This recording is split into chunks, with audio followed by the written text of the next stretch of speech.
Alright, let's get started. So, why don't you... We will continue more of my Zack Ryder fanfiction next week. Yeah. Why don't you introduce the period? Hi, everybody. This is Ringside Minnesota, the newest and possibly worst pro wrestling podcast. Possibly might be like light. Like I think it's pretty much guaranteed. It's up there being one of the definitely worst. Oh yeah, it's definitely going to be there. Welcome to the first and possibly last episode. That's true. This could go horribly. The concept of the show, just want to lay this out for you guys. We are three very out of shape men. Yes. Who live in who live in You don't got gains. Don't even start. You don't even start. I could fight. No, those aren't gains. Those aren't gains. We are three. We are two very out of shape men and one very out of shape and very in denial man from the Midwest. And our goal is to every month we will get together and discuss pro wrestling as only people who are completely out of shape can. Yeah. You know, we'll talk about how we know more about it than Yes. anyone else. We are complete experts. Like we've done it before or something. Each combined, we have over 100 years of experience in the wrestling business. I held WCW World Heavyweight title at least 4 times. I mean, if David Arquette held it, then yes, you definitely held it 4 I times. am the current TNA television champion. Is that where that fucking thing's been? Yeah. That thing's been gone for like a year. You've had it? Yeah. You're just knock on Abyss's door and be like, thank you. Well, he wasn't using it, so I just asked if I could have it. Just couldn't borrow it? And he's like, oh, yeah. He just quick pulled it out of his closet, his coat closet. Yeah. He's just kind of there. He has lots of coats. Mm-hmm. I'm also the current WWE Cruiserweight champion, which it's kind of out of technicality because it's listed under Spike Dudley twice. That's weird. Yeah. Since I'm not technically Cruiserweight. No. So I kind of cheated the system. You are technically 2 Spike and Dudleys. I listed myself as 2 Spike Dudleys. And I won the title. I pinned Hornswoggle for it. He was asleep. Was he still under the ring? Yeah. You just climbed under there with him? He sleeps under there. Yeah. Then Not anymore. Well, they I feel like they're kind of letting him. I don't think he has anywhere else to go. Probably. So WWE is just kind of letting him hang under there still. They're just not gonna bug him. As long as he doesn't become a problem, he won't do anything. So we talk about all stuff wrestling, mostly WWE. If there's any prevalent news in other stuff like TNA, here we're gonna go into our first segment. I won't. He won't. He won't. I might. Let's quick jump into our first segment, and it's called TNA Watch, where every month we will update you guys on whether or not TNA is worth a damn. Yep. It's not. Yep. And that's been the first edition of TNA Watch. Segment over. Segment over. Can we get a soundboard? And so we have crickets. Dude, we have Jim Ross saying something. Oh my god! Wait, no, there is subtle TNA news only because it has to do with WWE. Well, not specifically. It's Ryback. Remember what he tweeted during Extreme Rules? Mm-hmm. He went out and tweeted hey, tweet #FeedMeMore during Extreme Rules if you want to see. I think he said the Ryborg in the Impact Zone. The Ryborg? Yeah, the Ryborg. Because WWE owns Ryback. Is that going to be his cheap repackaging? Probably. Ryborg. Yes. Or it could be Couldn't they just do what they always do and just spell his name a little differently? It could be, this is RIE back. Yeah. That'd be too close to Reebok, and then you get sued by them. Yeah. Which they don't have the money to spend on a lawsuit. So. TNA doesn't have the money to pay their He could be the Ryback. The Ryback? The Ryback. BACH, and he could come out as a classical composer. Ooh. A jacked classical composer? Also deaf. That's not that's not a gimmick that's being used right now. No, it's not. Classical composer. I think he could pull it off well. Come out to Triple H's old Connecticut Blue Blood music. Yeah. Oh god. Oof. I mean, you could. WWE probably has that locked away somewhere. Let's quick touch on the recent releases of people, because there was a big dump of people a couple week ago or 2 weeks ago. Yeah, they did their spring cleaning. Their spring cleaning. WWE did, where they looked at, okay, what's all this talent that we're not using, and what's the best thing we can do with them. Mm-hmm. Bye. See ya. Gone. Okay, so who did we lose? We lost Hornswoggle. We lost Hornswoggle. We lost Santino Marella, which he hasn't been active in a while, but he's been doing behind-the-scenes stuff. Yeah. So we lost those two. We lost... God, what was it? We lost Wade Barrett, which we knew he was going to let his contract run out, and they just ended up letting him go early, but he was itching to leave. Yeah. So that was fine. But we're League of Nations. What are they gonna do without Wade Barrett? We also lost El Torito. Yeah, which now that Los Matadores isn't a thing anymore, It makes it kind of moot. and Primo and Epico are back. They're what are they? Shining stars. The Shining Stars. The Shining Stars. Because they're the Shining Stars of the Caribbean. Yeah, they're the Shining Stars. I was really hoping... Their theme music is called Shining Stars, Yeah. and their finisher is called the Shining Stars. Yeah. Does anyone do a shooting star press? No, we think Epico has not. He's been eating a lot of donuts lately. I don't think he can. There, no shooting star presses. No. They're missing out on an opportunity there. You've got. I thought that build was for a possible Carlito return. Like, I thought they were going to tease it for weeks, and then all of a sudden you have another 3-man team coming back. Because we need more of those. We only have one right now. It's New Day. Because League of Nations is done. Yeah. I suppose League of Nations is done. I'm thinking of the club, which AJ Styles Is also done with. Yeah, he's not actually part of. If you haven't watched Raw, then yeah, that happened. So Spoilers. Spoiler alert. Spoilers. Yeah, but I haven't seen it. I don't have the patience or the work ethic to watch Raw every week. So who else did we lose? I'm saving one for last, obviously. Alex Riley. We lost Alex Riley. He was one of them. Yeah, there's a lot of meh. God, who else was there?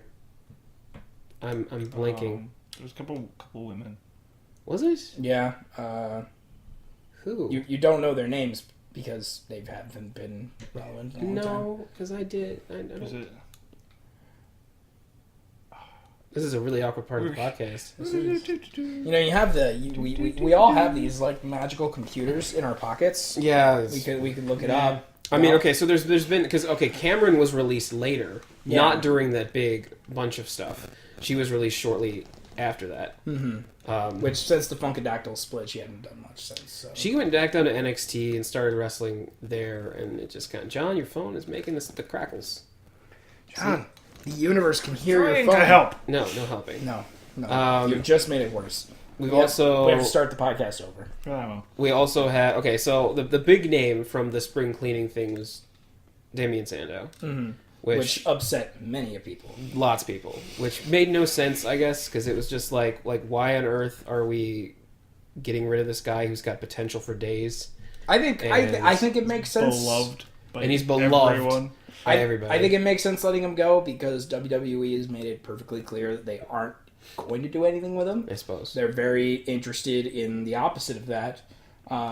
If anything, I feel like if there was a way that you could bury someone harder, like they would do it to Damian Sandow first. Yeah, that's true. Dolph Ziggler second, but yeah, I mean, well, Dolph Ziggler doesn't deserve screen time. He's Dolph Ziggler. Exactly. So I think it's probably one of those cases where they can't do anything with him, so let him go. And I just remember the crowd. I remember the crowd losing their damn mind when he finally turned on Miz. Mm-hmm. Like he finally made that switch and pulled the trigger, and it was like, oh, thank you, God. Because they have been teasing like those two breaking up their like relationship of stuntman and Miz. Yeah, whatever. For the longest time. Yeah. And like they spent so much time hinting at it, and Damian Sandow was so over with the crowd because of it. Because Miz is such a good heel. That's the thing is Miz is one of the best heels we have right now, like without question. Yeah. So he helped elevate. Yeah, Sandow. he's a fantastic heel, and he's really good at being hated. Oh yeah, and this just pushed Sandow through the roof. Yeah. In terms of being over and like but everything. But since that gimmick was over, yeah, they didn't know what to do with him. They had him he was doing an Ultimate Warrior thing for like 5 minutes. Yeah. And then it was Macho Man. Right? Yeah, Macho Mandow. Macho Mandow, yeah, that's what it was. Which was just and you had Curtis Axel was doing the Axelmania, and and then they like teamed up and became the new Mega Powers. Yeah, that was... Which it's like it was bad. I think it's a rule that if your gimmick becomes ripping off other people's gimmicks, then you're basically on your way out. But and then the whole Hulk Hogan thing happened, so they completely squashed that, and then Mizdow just kind of disappeared. Like, yeah, they had their Sandow. they had their one match at like WrestleMania or something, and then he just disappeared. Yeah. Which they lost. Yeah, of course they did. I remember we went to a Raw taping in Minneapolis, and that was like the first time Damien Sandow actually, like, we saw him anyways. Did you know that he was actually wrestling back in like 2003 in WWE? Really? As who? I freaking... Just as like a jobber? Or? No, he was like a guy. Like, he... Just imagine him with no beard. Oh. Yeah, and like, but he wrestled for... I mean, he had it was a good solid year where he was a regular guy. Like, he kept coming in and stuff. I don't remember his name. Was he K-Quick? I bet he was K-Quick. He was not K-Quick. He was K-Quick. But he was in the same wheelhouse. He was Depp. Was he Maven? No, Maven was totally different. You never saw Maven with a beard. That's or, true. Or any hair for that matter. That's true. Maven was afraid of hair. Was it Zach Gowen? Yes. It was Zach Gowen. He was the one-legged man. He grew another leg. A new leg. What happened was science caught up to him. He grew his leg back. We can't make fun of Zach Gowen because he's all drugs and problems. He grew his leg back, So. and I'm gonna make fun of him. He grew his leg back, and WWE came up to him just like, we can't use you anymore. I can't help it. It has to happen. we can't. You have two legs now. That was your whole gimmick, so you're gone. Yeah. Bye. And then out of frustration, he got really smart and grew out hair. I'll probably remember Mizdow's or Sandow's name midway through, so I'll blurt it out obnoxiously when I do. That's fair. But after there was the spring cleaning thing, then we had some other releases happen. Ryback kind of went onto social media after his match on the Payback kickoff show with Kalisto. He went on to social media and kind of just expressed his opinions that he's kind of tired of being misused and mishandled as a talent. He tried to do a contract renegotiation with Triple H. He's not being misused. You see, like, don't you see the beauty of it? You see, Kalisto is small. Yes. Right. Yeah. And then Ryback is big. Wait, like so you pit like the big. two. So you pit like big. Okay. Like he's like big, and then you pit the two together, eat a match together. Yeah. And then that's a good match because Kalisto's small. Remember I said he was small. I do remember that. And remember what I said about Ryback?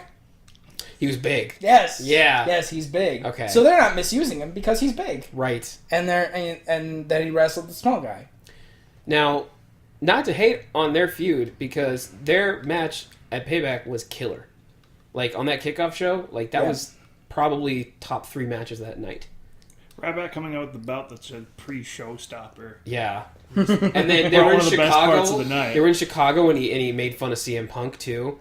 Like, so he was really just, I'm going to be the biggest heel I can be tonight. And then that military press from the second rope was impressive. Oh. That was amazing. So, like... It's a bummer, but yeah, so he did this huge thing on social media. He kind of, there was stuff that talked about how he tried to do a contract renegotiation with Triple H. I think he wanted, like, all of his travel expenses taken care of. They were already paying for his hotels. Mm-hmm. I think he wanted a bus, which I think they said no to. I don't remember exactly. But they just couldn't, there was nowhere to meet. And I think Triple H said, just, why don't you just head home then? And he's like, no problem. So he went home, and the plan was or is to just let his contract run out, which is in July. You think that might not be the case? I think he ended up, I think he's going to, or if he hasn't yet, he will just be released prior to that, and they'll just pay out the rest of his contract because, I mean, they don't really care otherwise because he's not doing anything and he's not going to. Right. So there's that. Cameron, like I mentioned before, was released. Also... But it was after she actually came out and made, like, a social media comment backing up Ryback. And she said, like, I got a lot of respect for him for going out of his way and putting himself out there and actually saying, hey, like, you know, I don't really like what's going on right now. And, I mean, it's my right to voice that opinion. And, yeah, so she got fired, too. One of the more, I guess one of the bigger stories was everything going on with Adam Rose. Because he was initially suspended for breaking... He was on his second whatever thing for the wellness policy. He'd broken it twice. I think the first time was a long time ago, like in NXT or something. But so he was on his second strike. That's what it was, strike. He's on his second strike, and he actually went social media again. And social media is fucking just... Stay off that shit. he went to social media and he kind of said this thing. It's like, I love WWE and everything, but this is a mistake. Like, I have doctor's permission to take these drugs for my ADHD. This was all like a mistake, and because of WWE's policy that states if you break this wellness policy, we automatically post it to the website and we make it public that you've done this. They have hurt his image because they went and posted that when it wasn't even right. Like, it was incorrectly. He's incorrectly gotten that strike. Supposedly. I mean, that's his opinion and everything. So, So he made a post about that. He actually posted a picture of the doctor's note as well. But, So he went full on, like, here's the birth certificate. I am completely in the right. No, he went all out. And then, he had a 60-day suspension. Well, then a few weeks pass and we hear stories. Apparently he got into a domestic dispute with his wife. And now he has been let go. I guess what WWE said is that they reached terms, like, they allowed him to leave his contract at his asking. Like, he asked to leave his contract, and they... Like, it's one of those, like, we ask you to resign sort of things. Kind of. The way they worded it was very much that he wanted to go, kind of thing. Which maybe at that point he did, because he knew they were... Because he was indefinitely suspended, because the second there's any kind of a domestic violence dispute, WWE's like, nope, get the fuck out. So he was indefinitely suspended, so it's like, okay, do I sit in my contract and not work for how long?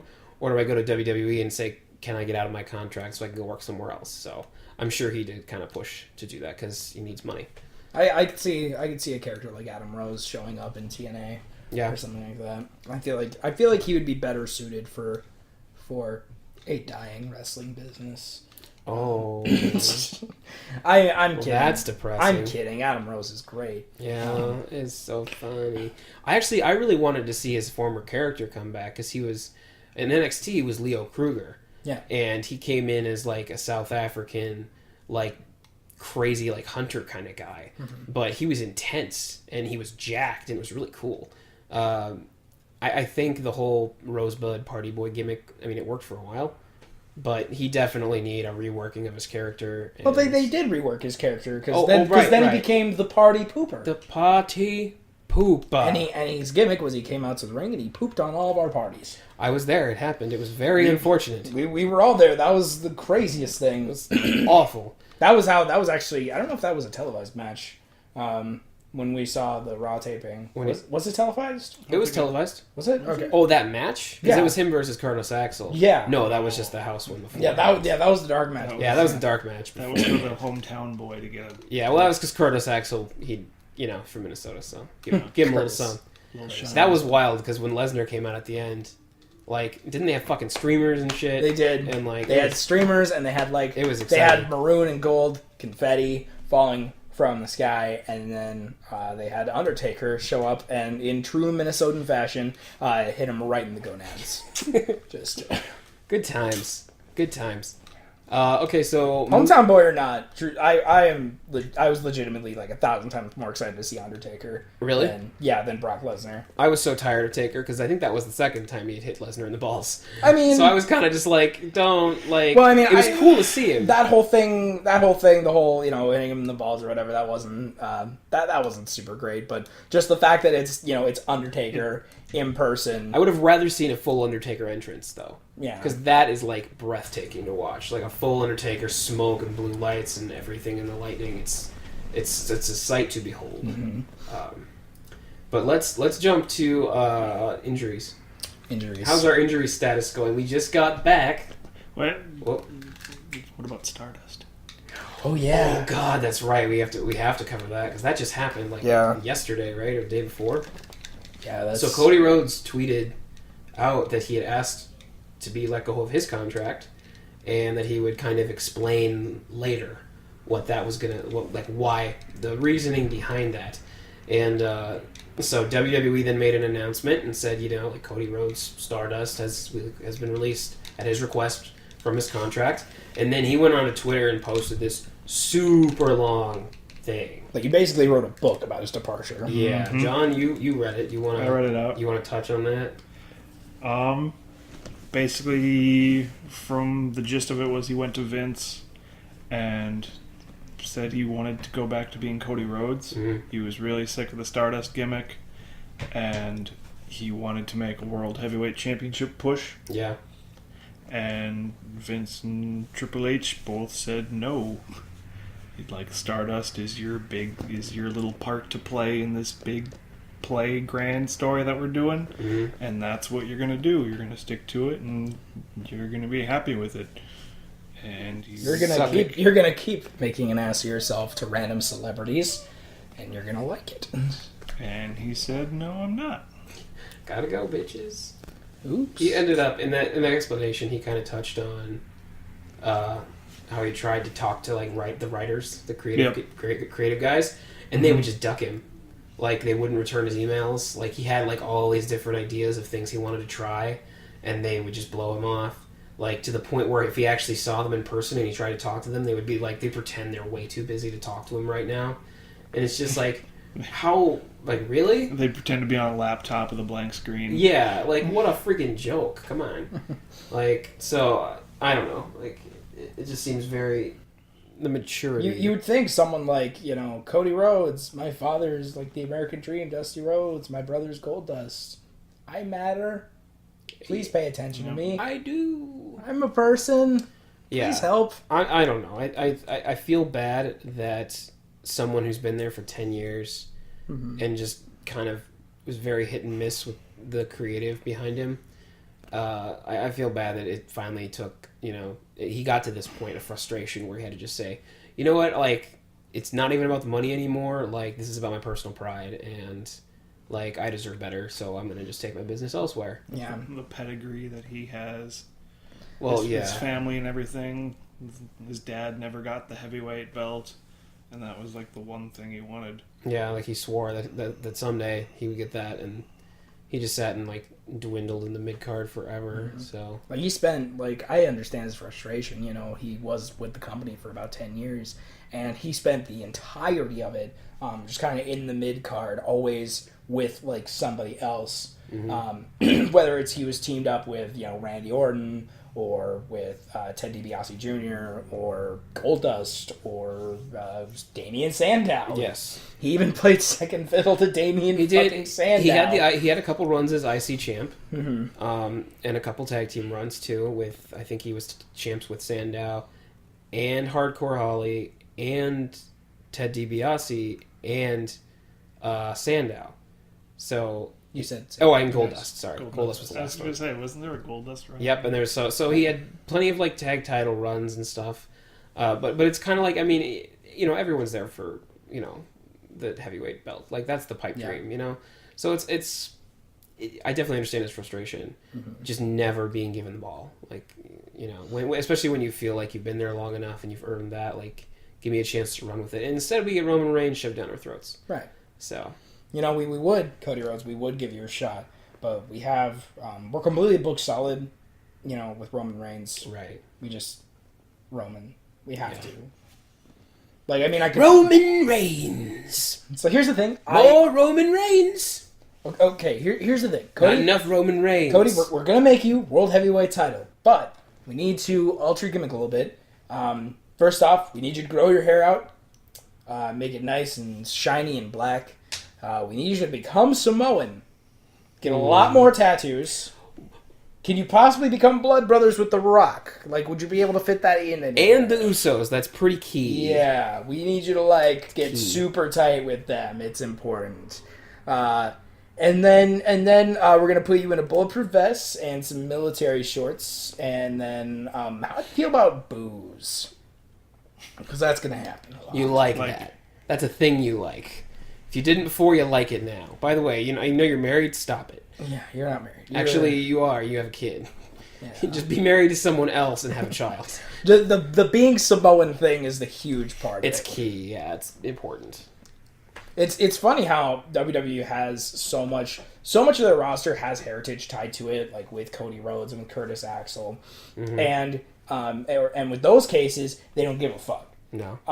They don't care at all. But they are constantly shoving down our throats the concept that Roman Reigns is cousins with The Rock and the Usos and Rikishi's. Well, it's the pedigree only really matters when they can actually get behind the person themselves. Like there's the pedigree of The Rock and how he's his father and his grandfather, and then Randy Orton and his father and his grandfather and stuff. Like they'll shove that down your throat for days because they know those guys are money. But instead of taking the time to cultivate their younger stars and actually like, it's one of those things where it was really frustrating to see like when Drew McIntyre got released. Yeah. And he went and did indie stuff for a couple weeks, jumped into TNA and was champion right away.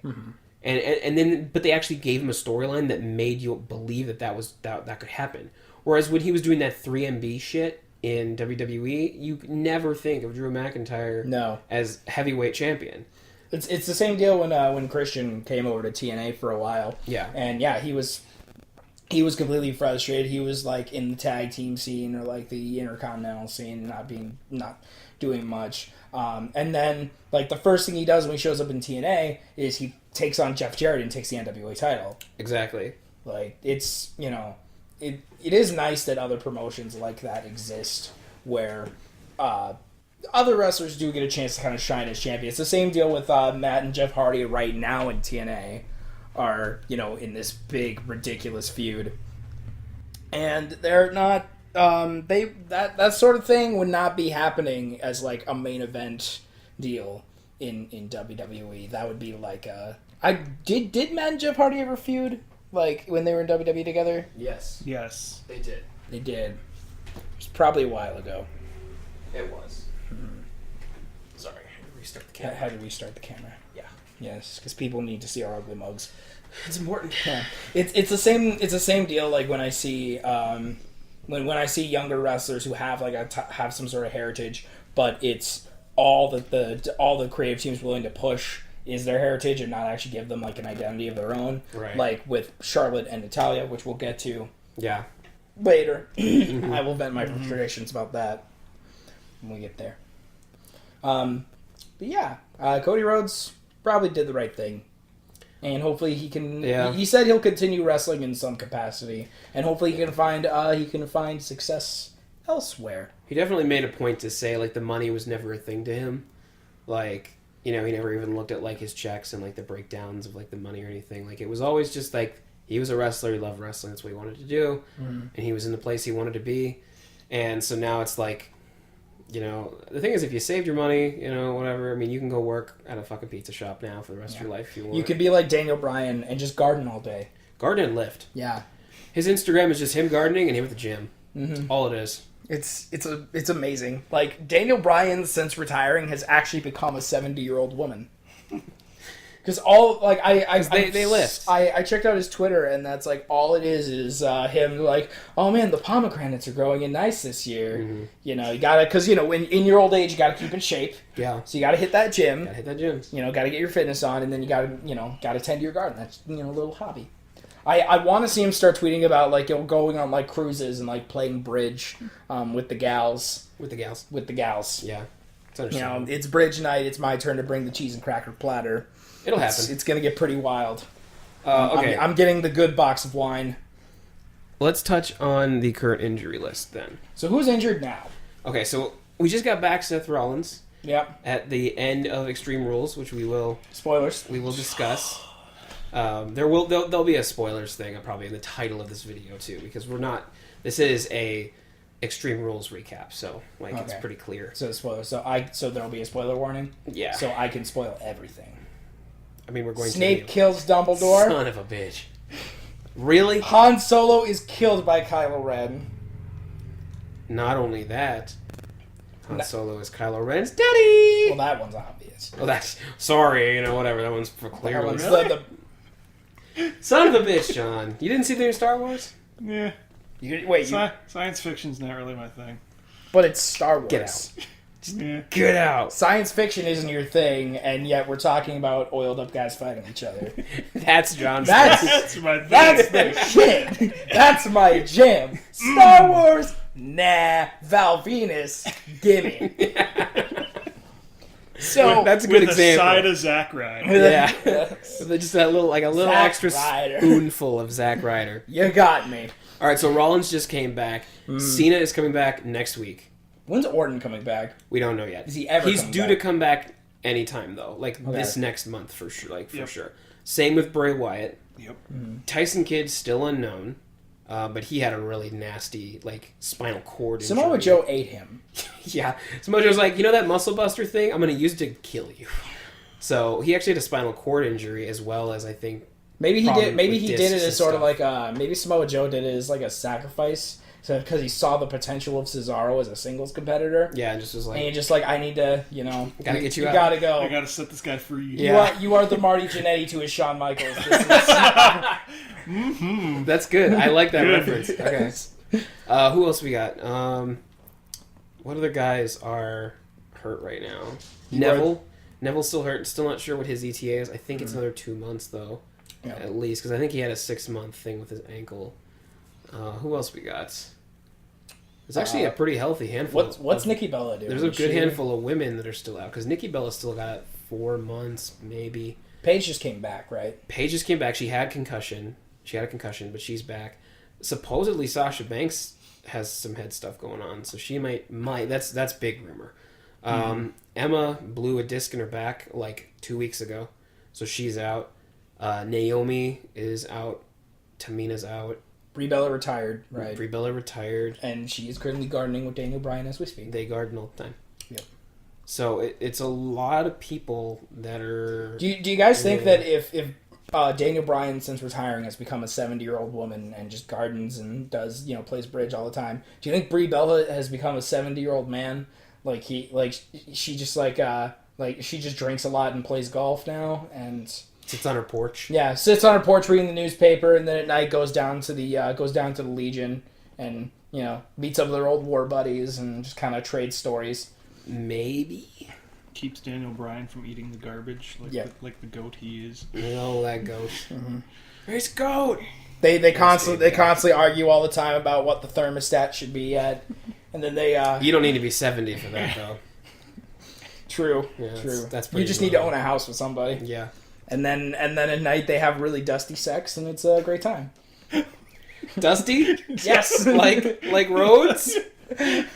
Maybe. So they just have sex on a pile of muffins. Yes. And in their like polka dot like velvet robe. Mm-hmm. You just kind of they put on their leotards with the polka dots. Yeah, and just kind of move it to the side. And dusty just kinda, sex. Yep. Okay. I like it. Very, very dusty, crotchety old sex. Okay. I think we should briefly clarify the whole muffins thing. Well, we just assume that Dusty was... I mean, and Dusty is great. Dusty Rhodes was amazing.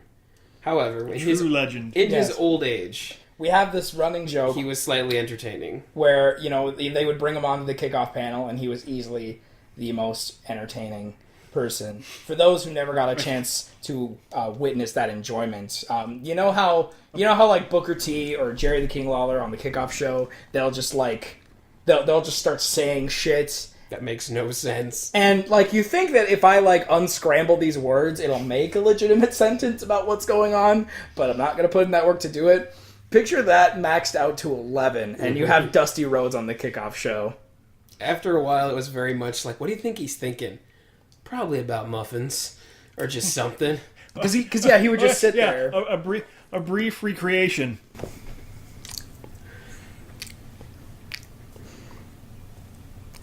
Yeah, when he's not talking, he's just sitting there, clearly lost in his thoughts. He's kind of just gumming a little. Yeah, I could go for a muffin.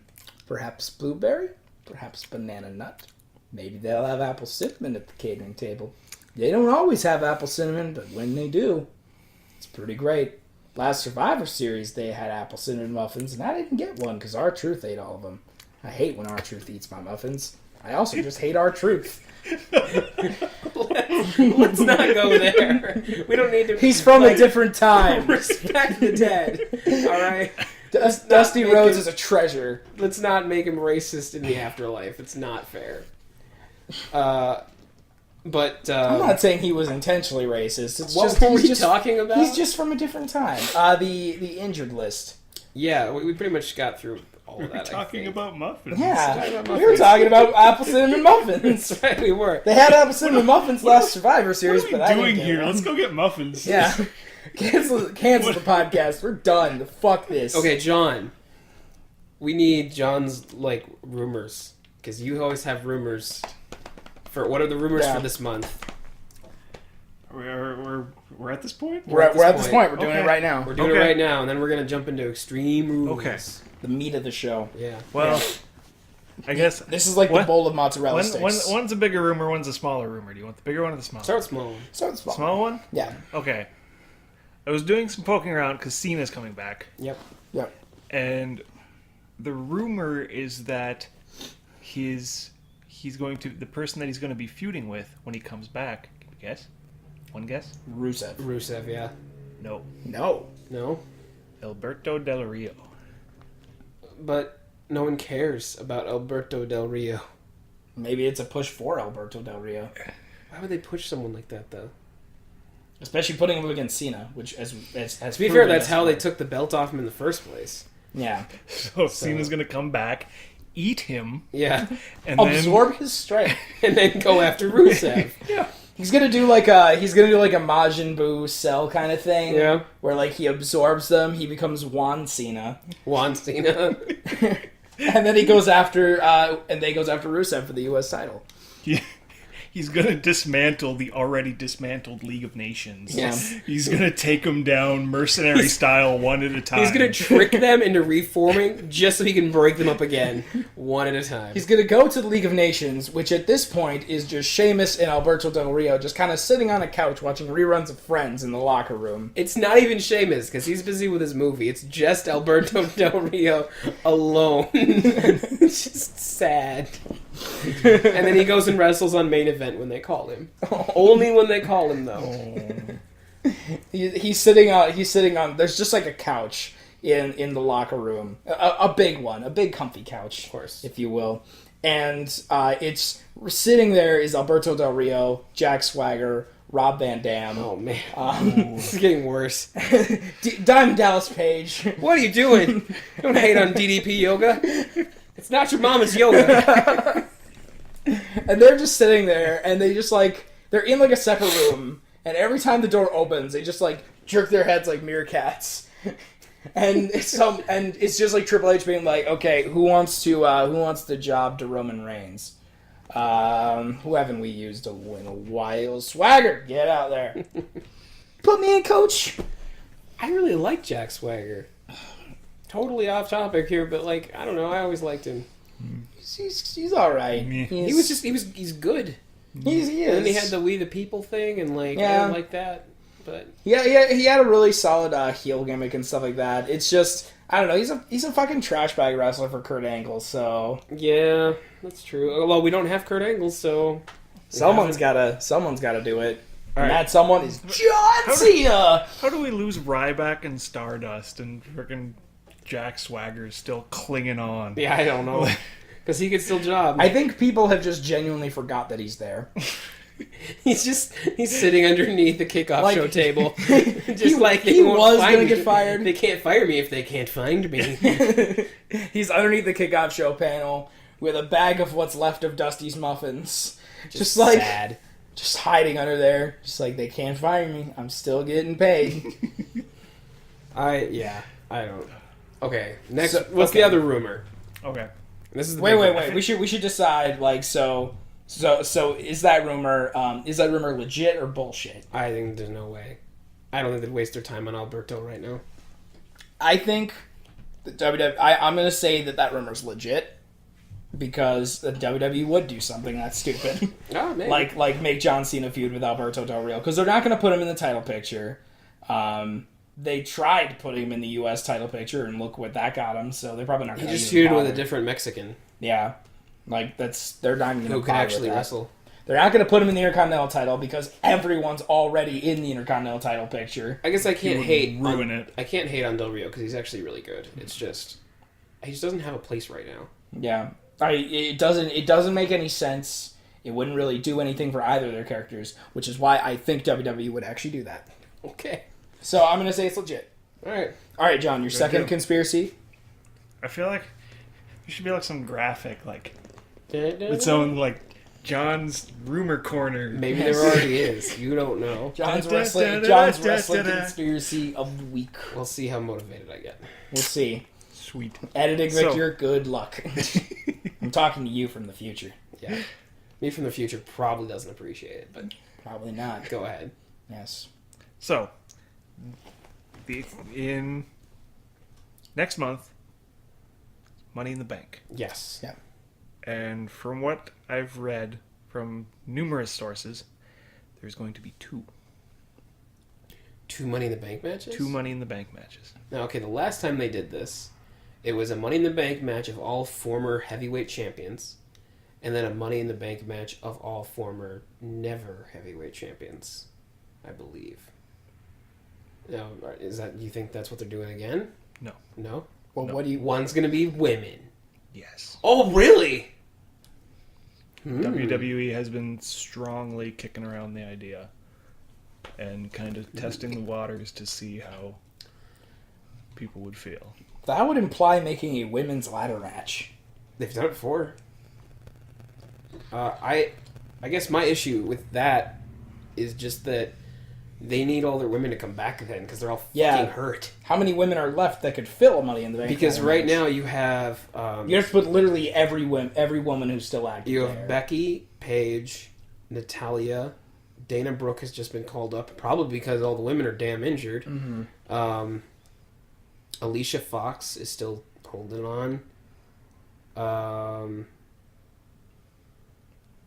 Charlotte and... Well, Charlotte wouldn't be in it because she's champ. Right. So at 5, you need 7 at least. Maybe it's high time we call up Bailey? Ava Marie Bailey? They could do Ava Marie. I don't know if they would do Bailey. I would like to There's think... got to be a couple punching bags. Summer in there. Rae? I would like to Summer think... Rae. Fucking put Lillian Garcia Lana. in. Fuck it. Lana maybe. Yeah. I could see them calling... I could see Naomi coming back in time for Money in the Bank. As well as Sasha Banks, because I don't know the extent of her injury. Her injury is very rumor, so she could definitely be in there too. Yeah, I don't know. That'd be kind of cool. I mean, I almost would like to see them kind of take the women's division farther. You know, like if you're gonna like get behind this whole women's revolution thing and stuff, like have a women's tag title or something. You know, like really blow out your women's roster and actually have storylines or something.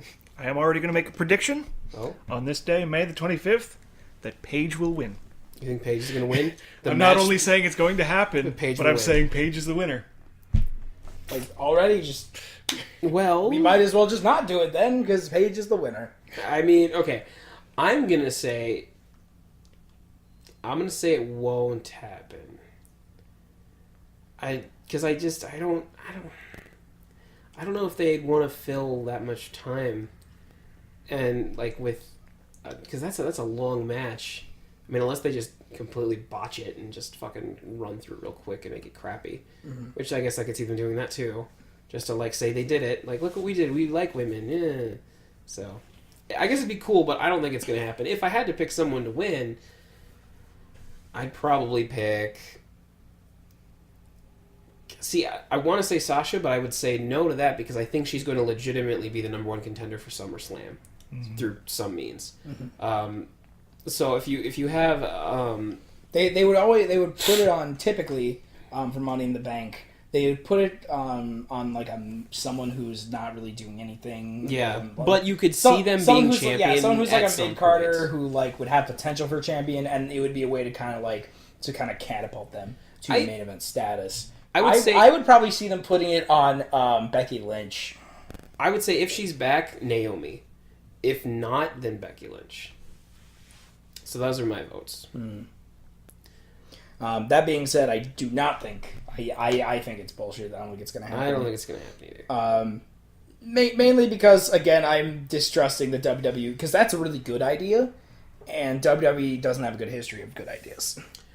I really think that they should just instate a... this is slightly off topic, but it's kind of going off the concept of having a women's tag division. Yeah. I think they should have just a 6-man tag title, honestly, because I don't know, like I'm kind of getting burnt out on constant shenanigans in the tag team title picture. Because New Day is amazing. Like, don't get me wrong there. I love watching New Day. But every single match, something happens. from via outside interference, whether it's on their end or whoever they're fighting. Yeah. And it's getting to the point where it's like it's every single time, and it's just like, God, you remember the days when you had fucking like Paul London and Brian Kendrick as champs, like battling guys like I don't know, Edge and Rey Mysterio or something. Yeah. Like, and it was just like Eminem. Or even Eminem. Well, you had Melina, but she didn't really count. Eminem was like a full year of just bullshit interference. Yeah. But like they used to have these like just amazing storylines that you could get behind, and they were just quality matches. We're starting to see that more in the singles competition, especially with like the IC title stuff.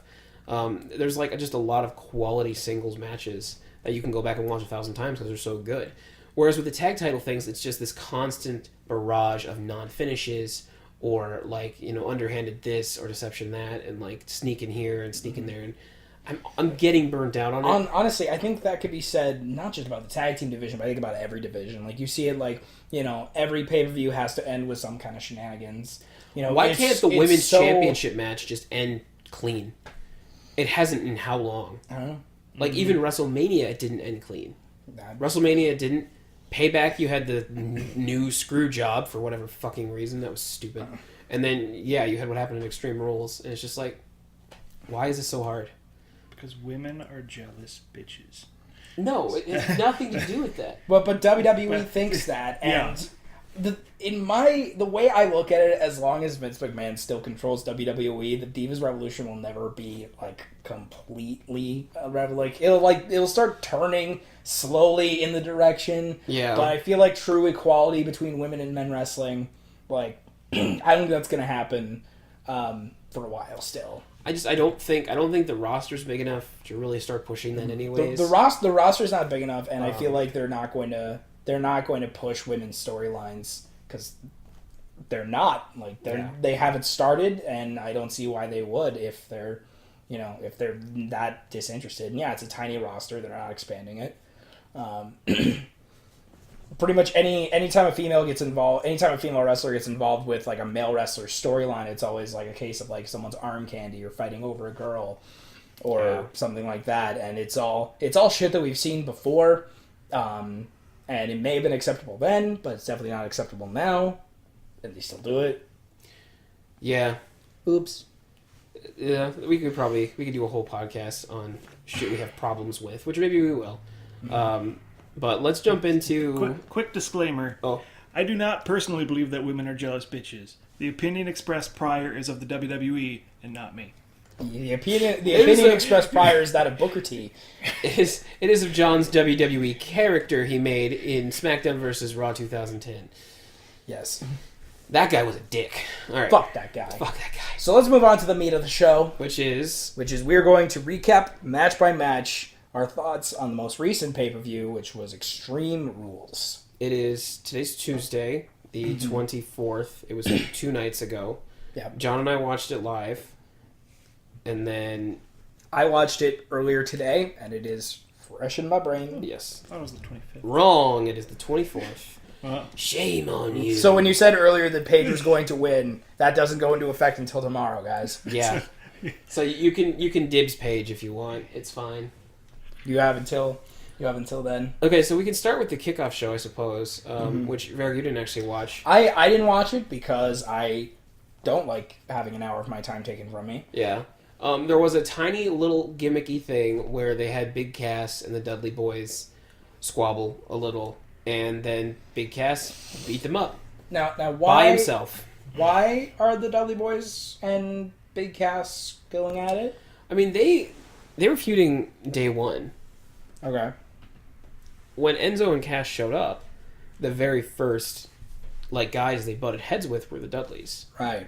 So I think it's just kind of a continuation of that. Like, things got kind of hinky with Enzo getting hurt, but now they're starting to kind of move back towards the feud where the feuds are supposed to be. Mm-hmm. So, it was okay. I mean, it's really cool to see Big Cass actually doing something. Unfortunately, he's not there on the mic yet. No. So physically he's there and he's imposing and everything. But it's almost Enzo. he's trying to be Enzo on the mic, and that's the problem. Is it's really funny and like entertaining from this tiny, really aggressive, obnoxious Italian guy. He's back though. He's back. He came back on Raw. He's not cleared to compete, but he was back, and did his best Enzo Amore that he can do, which was very good. But it is nice to see them actually like, hey, we had plans for this, and like let's actually push someone here that is kind of in a rough situation and a bad, cards just were dealt wrong and they're kind of fixing it. But yeah, do you guys think in the near future we're gonna see Enzo and Cass versus the New Day? I don't know. I kind of think the New Day and the Vaudevillains are going to keep feuding for a little while longer. Because I think they're waiting for Enzo to get better so Enzo and Cass can go up against the Dudleys and get that feud kind of polished off. And then maybe after that, then they'll have a run and maybe the Vaudevillains will take the titles from New Day, and then Enzo and Cass will after the Vaudevillains. Because they're really trying, I think they're trying to definitely keep the heel and face thing very separate. And the Vaudevillains are really good heels. Enzo and Cass will be over until they die. Yeah. Like, just same with New Day. Like, at this point, it'd be hard to have New Day be I could heels. see it being a 3-way. Think so? I could see Enzo and Cass going after the titles, and New Day are like, well, wait. It could, yeah. I could see that. Mm-hmm. But there was just a small little thing on that. It wasn't big. Then they had the actual match that was scheduled for the kickoff show. The pre-show match, and it was Ryback and Kalisto. For No, surprisingly not. It wasn't a title match. What? No, it was just... Wait, the U.S. title just wasn't defended that night? No, it was actually on the main card. Why? I don't know. I think they were confused. I thought the United States title was the shit show title that was only defended on the pre-show. I think they got confused, but whatever happened. There was clearly a mistake. So what was the match? It was Baron Corbin versus Dolph Ziggler in a no disqualification match. Okay. Now John and I watched this one.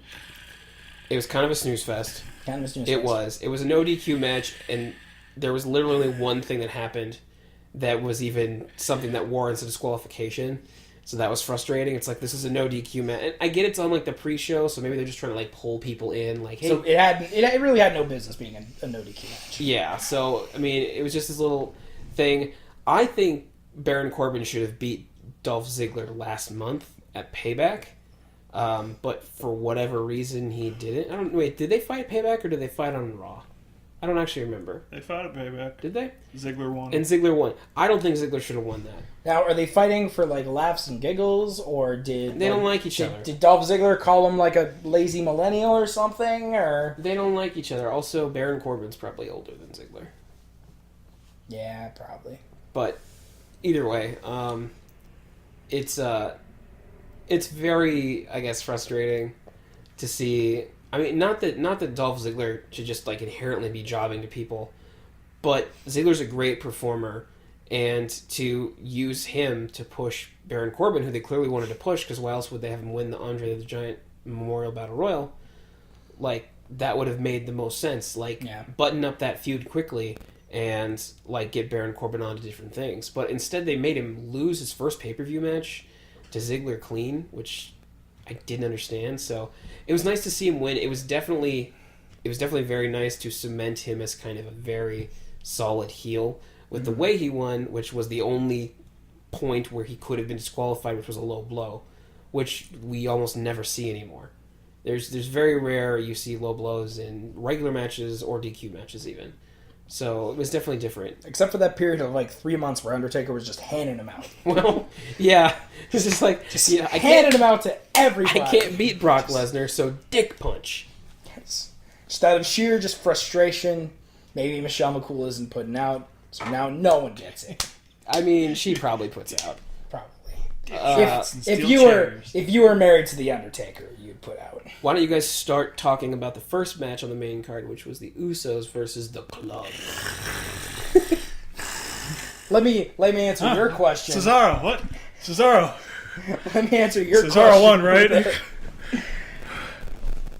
My question is why? Why should we talk about that? Oh, my throat. It didn't.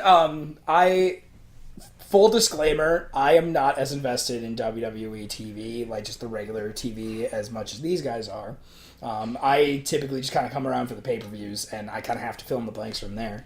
which is cool because it allows for the podcast's sake of the perspective of someone who's more on the outside and therefore has no idea what the fuck is going on ever. And to be fair, I don't watch Raw either, but I read hilarious reviews of each episode. So maybe we're not the most qualified to do a wrestling podcast, but fuck it, we're here anyways. We're already too far in. Anyways, I had no idea why the club was fighting the Usos, and it was so boring. And it had to be explained to me that it was explained to me that because the Usos back Roman Reigns and the club backs AJ Styles, and they're fighting later on. So essentially, this was part one of AJ Styles versus Roman Reigns. Yes, it was. Oh yeah. Like, this was by extension Roman Reigns versus AJ Styles. And I forget who picked up the victory on that one. It was Carl Anderson and Luke Gallows. Okay. They defeated the Usos. Oh yeah. So, right. which I will say was actually nice to see, because then you actually have some new blood actually getting like maybe a run or something, you know? It's nice to see. It's nice to see Bullet Club like starting to make waves in the WWE. It's starting to kind of become a thing. Yeah. Do you think it's gonna become like the powerhouse that it was in like New Japan? Or I don't know. Kevin Owens on Raw teased that, because, okay, spoiler if you haven't watched Raw yet from after the post Extreme Rules Raw, Kevin Owens defeated AJ Styles in a Money in the Bank qualifying match.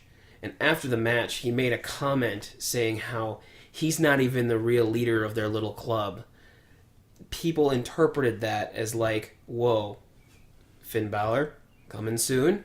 Is that why he's saying that? Like, so, which by the way would be fucking amazing. I don't think it's going to happen, because NXT needs Finn Balor, because they don't really have a top. I mean, they have Samoa Joe, but who's Samoa Joe supposed to be fighting? yeah, They have Elias Sampson, who's really cool right now. But we can get into that another time. right. But yeah, so I guess with the club versus the Usos. Oh, yeah, I have something to show you later. Remind me. Okay. Just so I don't. I will. But yeah, Usos and the club, it was just one of those things where, honestly, the Usos are amazing competitors. I'm so tired of them, though. Because if I see another damn Uso super kick, like, it's cringy now almost, because it's constant. So, the thing is, the Usos have been like the tag team division is starting to gain more traction now that the New Day's gotten so popular, Yes. And more people are interested in tag teams, which is why they brought back the Dudleys, and why they brought in like the Vaudevillains and Right. those guys as well as Bullet Club. The thing is, the Usos, they existed more in the time before then, where no one gave a shit about the tag teams, and they were just kind of there. Yeah. And they were the ones who had the belts, and they just kind of fought whoever, whether it was like Goldust and Stardust. And they always won, but Yeah. that was because they were better, Yeah. and that was fine. And that's because they're a legitimate tag team. But yeah, I can see people just kind of being... But there is this completely tired new of them. influx, because New Day really hit its stride recently. Then they brought in Vaudevillains, Enzo and Cass, Dudley's came back. Then you have the club now with Anderson and Gallows, and it's like, all of a sudden the tag team division is looking fucking strong. Yeah. So it's kind of like the Usos are just kind of left behind. I think we need a break from the Usos. Like, pull them off TV for a little while, give them something else to do, and then have them come back with a vengeance. When's Edge and Christian coming back? I mean, anytime now, right? Because it's one of those things where Edge just might die if he wrestles again, right? That's all. Right? It's whatever. Then Bam Guerrero. Well, I have to bleep that out. We're not allowed to talk about that Oh, on an officially sanctioned, unofficially sanctioned, whatever. We gotta bleep that. Yeah. It's true. Okay, so Sorry. with the club versus the club one, it was a tornado tag match, which was cool because we haven't seen one of those in a while. You typically don't see tornado tag matches. That helped the match a lot. I will say that, to the Usos' credit, like, and Anderson and Gallows, it was go, go, go constantly. It was a good 10, 15 minutes of just action, which I'm not saying the match wasn't entertaining. I just think the storyline behind it was like piggybacking off of the main event storyline, which everyone hates anyways. Exactly. So, but the club won that, which was good because that was really their first big pay-per-view match. It was nice seeing Bullet Club go over in their first pay-per-view match, which for new talent nowadays is such a rare thing to have them go over when they hit pay-per-view. All right, let's move on to the next match, which was the U.S. title match between Rusev and champion Kalisto. You mean Ryback and Kalisto? No, actually, no. Rusev and Kalisto. You see, guys, Rusev is big. I mean, yeah. Rusev is a large person, right? He's a large man, yeah. Yeah, and Kalisto is a small person. Yes. And then you put them against each other. Yeah. And Rusev puts on a show. Yes. I mean, like a big show. Like big? A big show. Like, well, it is a big show. Sorry, I couldn't help it. That match was... I missed the Big Show. Is that weird? I feel bad. I missed the Big Show a little bit. It's not necessarily weird as long as you're accepting of the fact that you are the only one who misses the Big Show. He's been gone a while, so now it's like, God, it'd be so cool to have him come back and be giant. Like, really just knock someone's fucking head off. At this point, he's like... I only want him back for like 5 minutes to be like, okay, you can go. But... as long as he's not allowed to talk, and he's not allowed to face or heel turn for at least 6 months. Whatever he goes with, he has to stick to it for at least half a year. All right, Rusev and Kalisto. I think this match was... Honestly, I don't know if it was better than Kalisto versus Ryback last month. It was a good match, definitely, for sure. And I think I cared more about it.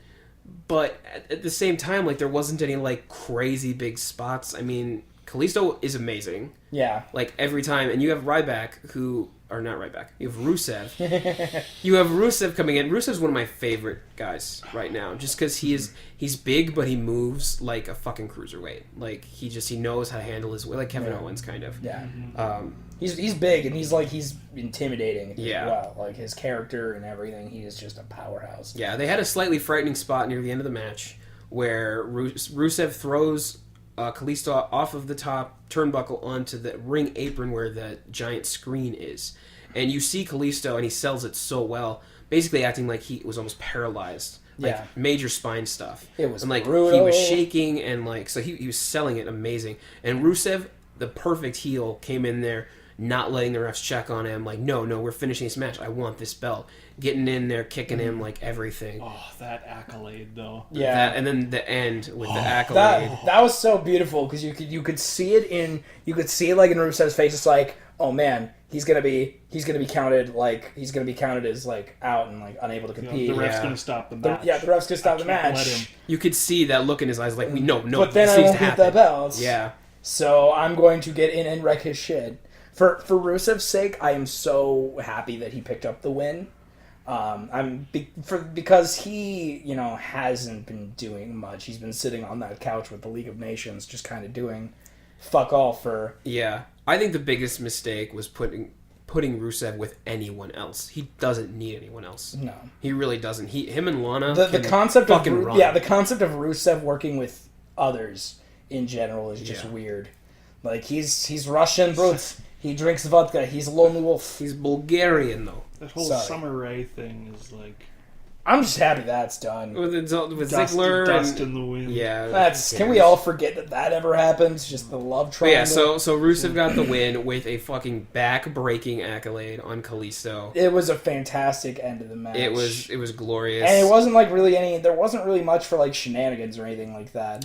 Not really. Mm-hmm. It was kind of like Ryback kind of got lucky with that thing and he capitalized. It definitely... It was pretty much a clean finish, though. Yeah. He got lucky with that thing. Is that making you giggle? No, you did it again. Oh, did I say Ryback again? Ryback, it's the R. The big Ryback guy. got lucky with that thing. The larger of the two in the match. I think Ryback's not getting lucky for a a while. Yeah. Oh, man. Rusev got lucky with the slam on the apron. And that was sold so well. So hopefully... So that puts over Rusev in a time where he really needed it. He has the belt back on his waist, which gives him something to do. But... Big Match John is coming back next week. You can hear the drums in the distance. And the other side of the rumor mill... The other side of the rumor mill is that Cena's coming back for his U.S. title, which he had to give up. I was reading a couple people online were bringing up the fact that they really hammered home that Rusev was like, I'm going to be the United States champion for forever. 7 years. Yeah. My reign is going to last 7 years. And the thing is, they said, like, Cena's coming back, like, Memorial Day. Yep. which will be 7 days into Rusev's reign. Oh, so you think they're gonna like give him a match on his first day back or something and have him rip the belt from him? Maybe. They said they... I didn't notice it, but apparently they really hammered home like Rusev's going to hold this belt for 7 years.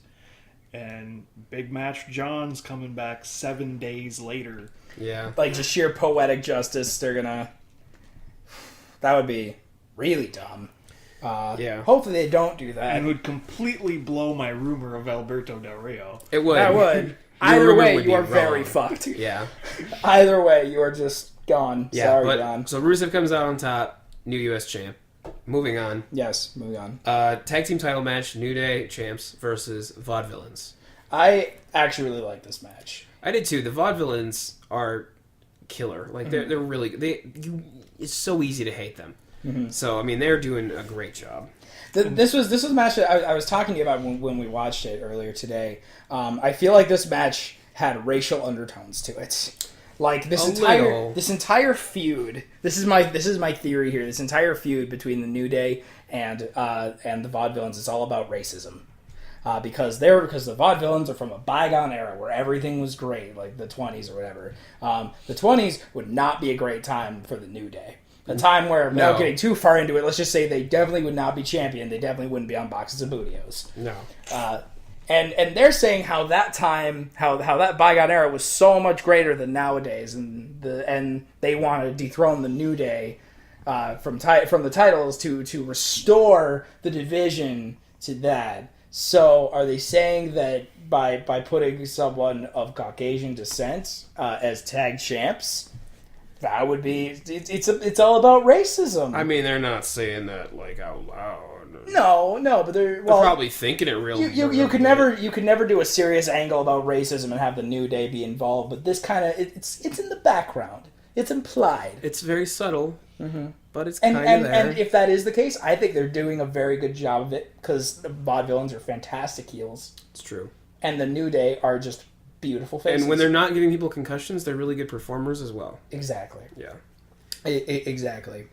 Another thing I noticed about the match is people are... I'm sure they've been doing this forever, and this is the first time where it really dawned on me that people are starting to do the New Day rocks chant. Unironically, they're not saying New Day sucks. Yeah, they're actually saying New Day rocks. Yeah, and I'm sure that's been the case for a while now. But that's been, I think, since before Mania. Yeah, but that was the first time where I really noticed oh hey, because that you could tell when they first introduced that chant. Mm-hmm. They set that up so that they could be booed as heels. Yeah, and now everybody loves them, and I don't think.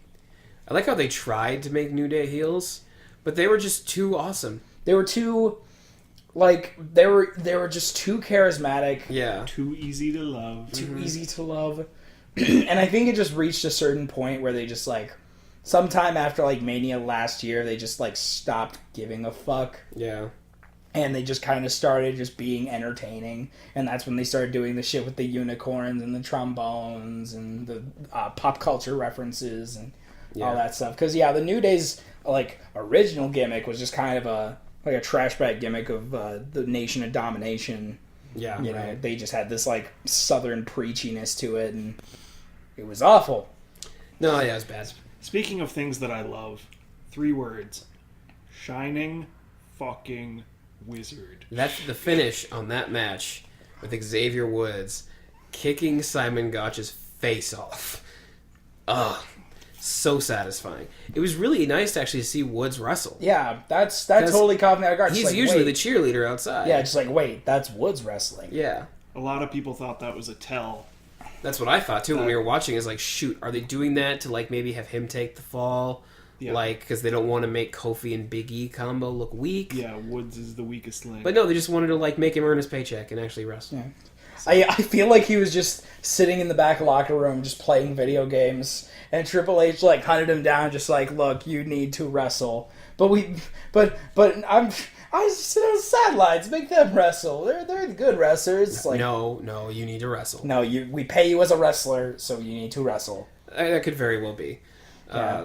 I could see Triple H threatening to okay, you need to wrestle at least one match this year, or else we're gonna start paying you as a manager. I did disagree with they had what was it? They had Xavier kick out of oh shoot, what's their finisher called? Whirling Dervish. Yeah. They had Xavier kick out of the Whirling Dervish just totally clean. And it was like, well, okay, like you've been trying to make this team seem intimidating and strong, but they have like this huge double team finisher that can't get the job done, I guess. I mean, that's like the Dudley's 3D not being able to pin someone after hitting it. Like, it makes no sense kind of thing.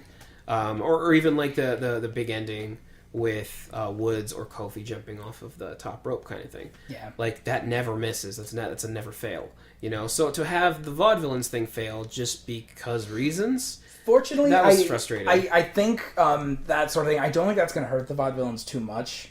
Because they are... Probably not. They're very over his heels right now. They're Yeah. very good on the mics. The rest of the match, I think, was fairly even. Yeah. You know, I think the Vaudevillains still looked pretty good. That's a pretty nasty flaw right there, you know. I will say, Xavier Woods at the beginning of that match with that Hadouken, Oh my gosh. like, I Jesus, screamed. That was wonderful. what are you doing? Like, and Aiden, I think he was fighting Aiden English at the time. He Yeah. totally sold it too, and it was just like, what is happening? I want to see the conversation that took place like before the events. Just like, okay, have you ever played Street Fighter? Yeah, all the time. Why? I wanna do the Hadouken. You want a Hadouken? That sounds so cool. I guarantee you that's what it was. He probably was like, that's a brilliant idea. Yeah, no, we're doing this. Yeah. You know how I'm with the New Day, right? And the New Day is basically just one fucking meme. Like, I mean, we're less of a tag team stable and more of just a giant ass meme at this point. Would you like to help continue Yes, that? absolutely yes. And I think becoming a meme is the best thing that could have ever happened to them. So I think this match overall, like, definitely good. Like, I don't know, I wouldn't give it like a 10 out of 10 or anything, but at the same time, like, I enjoyed watching it. I mean, New Day's always entertaining to watch, but again, like I had mentioned earlier, I'm just getting a little tired of the constant kind of meddling, like, whether it's pro heels or pro faces. Because yeah, like they definitely wouldn't have picked up the win if it hadn't for the fact that like while the ref had his back turned, Kofi like quick came in and kicked what's his name in the face. So. But they justified it because like Kofi was attacked by Aiden English earlier in the match, so it's like, oh, that's Kofi getting what he's owed or something, and it's just like, you know, I get that you're justifying it that way, but it's still like, why can't they beat them clean? You know? Why can't they? So I guess that's my issue there. Yeah, it's not a big issue, but it's definitely just a little an issue nonetheless. a thing that bugs me. Otherwise, yeah, good match for sure. Good match. So New Day coming out on top. Next, we had the Fatal 4-Way match for the Intercontinental Championship. I think we can maybe all agree match of the night. I think I'm gonna say no. you're gonna say no. I'm gonna say no. You're gonna say no. I'm gonna say I think if we're going off just the match and not the Seth Rollins pop at the end of the main event, I would say that's definitely the big one of the night. But It was a sweet match. yes. Personally, there were just some things about it I didn't like. Okay, so first off we had Cesaro, Sami Zayn, and Kevin Owens challenging for the Miz's Intercontinental Championship. Fatal 4-Way match, so there's no DQ. First off, within the first 5 seconds of the match, Haluva kick, Kevin Owens face off. Like a homing missile. And then within the next 10 seconds, huge European uppercut on the Miz, knocking him out of the ring from Cesaro. I thought that was hilarious. So that was clear. Like, that was very entertaining for the opening bit. Usually the opening bit is all four of them squabbling for a bit, and then like two people just get thrown out, and that's it. But no, you had fucking Zayn kick Owens' head off, and Cesaro knock freaking Miz's block off. So I think that was definitely a good way to take that. On top of that, they're just like that match. They had a lot of really good spots in it, like that double powerbomb superplex off of the turnbuckle. Yes, was just. I actually more than that. I actually liked the fake out they did earlier of that, where they had the three guys trying to do that, and then Kevin Owens gets in the ring, says "fuck you," and just beats them all up individually. It's like, you don't get your moment. I appreciated that more. It's like, no, fuck you, you don't get this spot. Yeah, you had Cesaro going coast to coast. Yeah, giving uppercuts to everybody, or like when he did 10 to 15 kip ups, just because why not? Just that huge swing at the end that just went that was a long swing. That was ridiculous. I thought someone's head was gonna. I figured Cesaro would get tired beforehand. Cesaro doesn't get tired. The one thing that still sticks in my mind is him trying to pull Miz off the ropes, and then Owens just comes out of nowhere with a bullfrog splash. Right, and lands on Miz's knees. So Cesaro picks him up and hits him with the neutralizer, too. Mm-hmm. So, like, there was a lot of very good spots in this match. Yeah, it was all natural. Yeah, it was a good flow. Yeah. Which is sometimes hard to maintain with a Fatal 4-Way. Mm-hmm. But the benefit of having four guys is, because you really can only have the action happening like in one spot at a time. So, like, they did a really good job of, like, kind of keeping either two guys busy or recovering from something else. So, yeah, just overall, I think it was balanced really well. And, I mean, that entire match, I was sitting there just like, oh. And then near the end, when they had all these close calls. I mean, I thought Sami Zayn was going to win 3 different times. I thought Kevin Owens was going to win 3 different times. Like, just, it was constant. So, pulling on my heartstrings. Yeah. The problem I had with the match was, to me, I think it ran too long. You think so? I feel like it started to go too long, and yeah, there was that bit at the end where there were all those close calls. Yeah. And I think that went on too long, and at that point it got kind of annoying.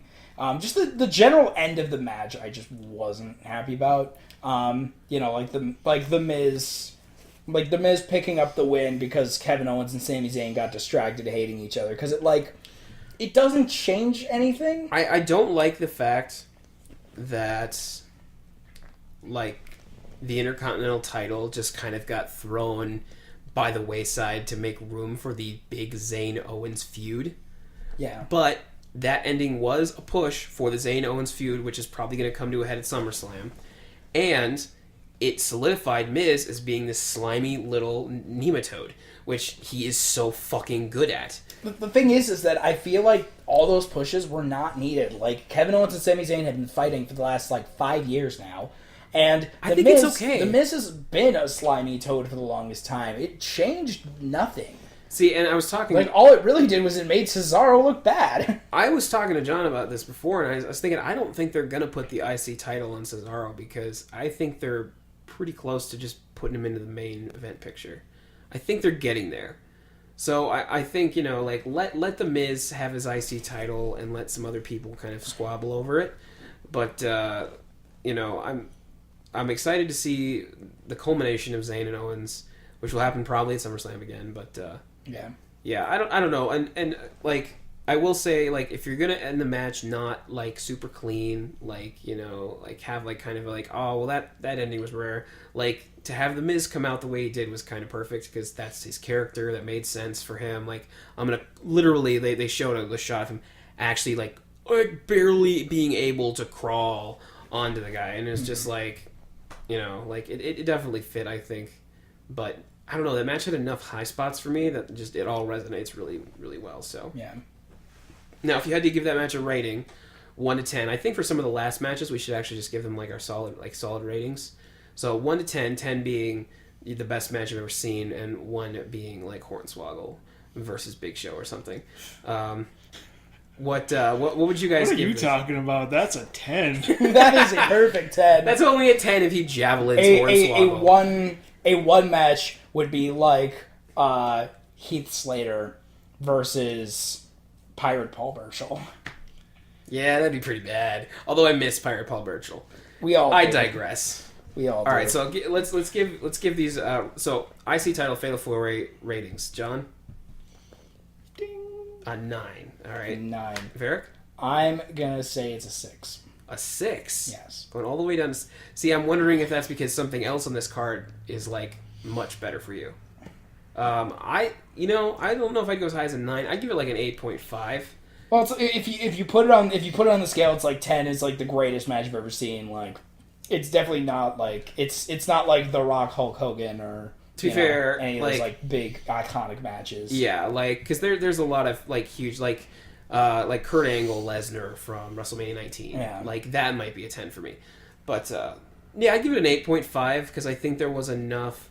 Like the flow of a fatal 4-way is hard to get down right, and I think they did it right. So that definitely helped. That definitely was impressive. I would have scored it higher if like the hype going into the match would have been better. Yeah, because from what I could tell, like from my perspective of it, the majority of the hype was like Cesaro and Miz were fighting, Sami Zayn and Kevin Owens, like their paths just kind of like their feuds just kind of like cross streams and shit. Yeah. And then they're like, hey, let's all fight at once because we can. They had in the weeks leading up on Raw and SmackDown, they actually shook things up a bunch and had like a match where it was Sami Zayn and Kevin Owens versus Cesaro and Miz. Like Shane McMahon was in there like just throwing random shit together because he's like, you know what I want to see? I want to see this, and I want to see if these teams will fucking fall apart and kill each other. That's some Teddy Long shit right there. Yeah, that's old school. So he had them fighting in every single orientation possible leading up to Extreme Rules.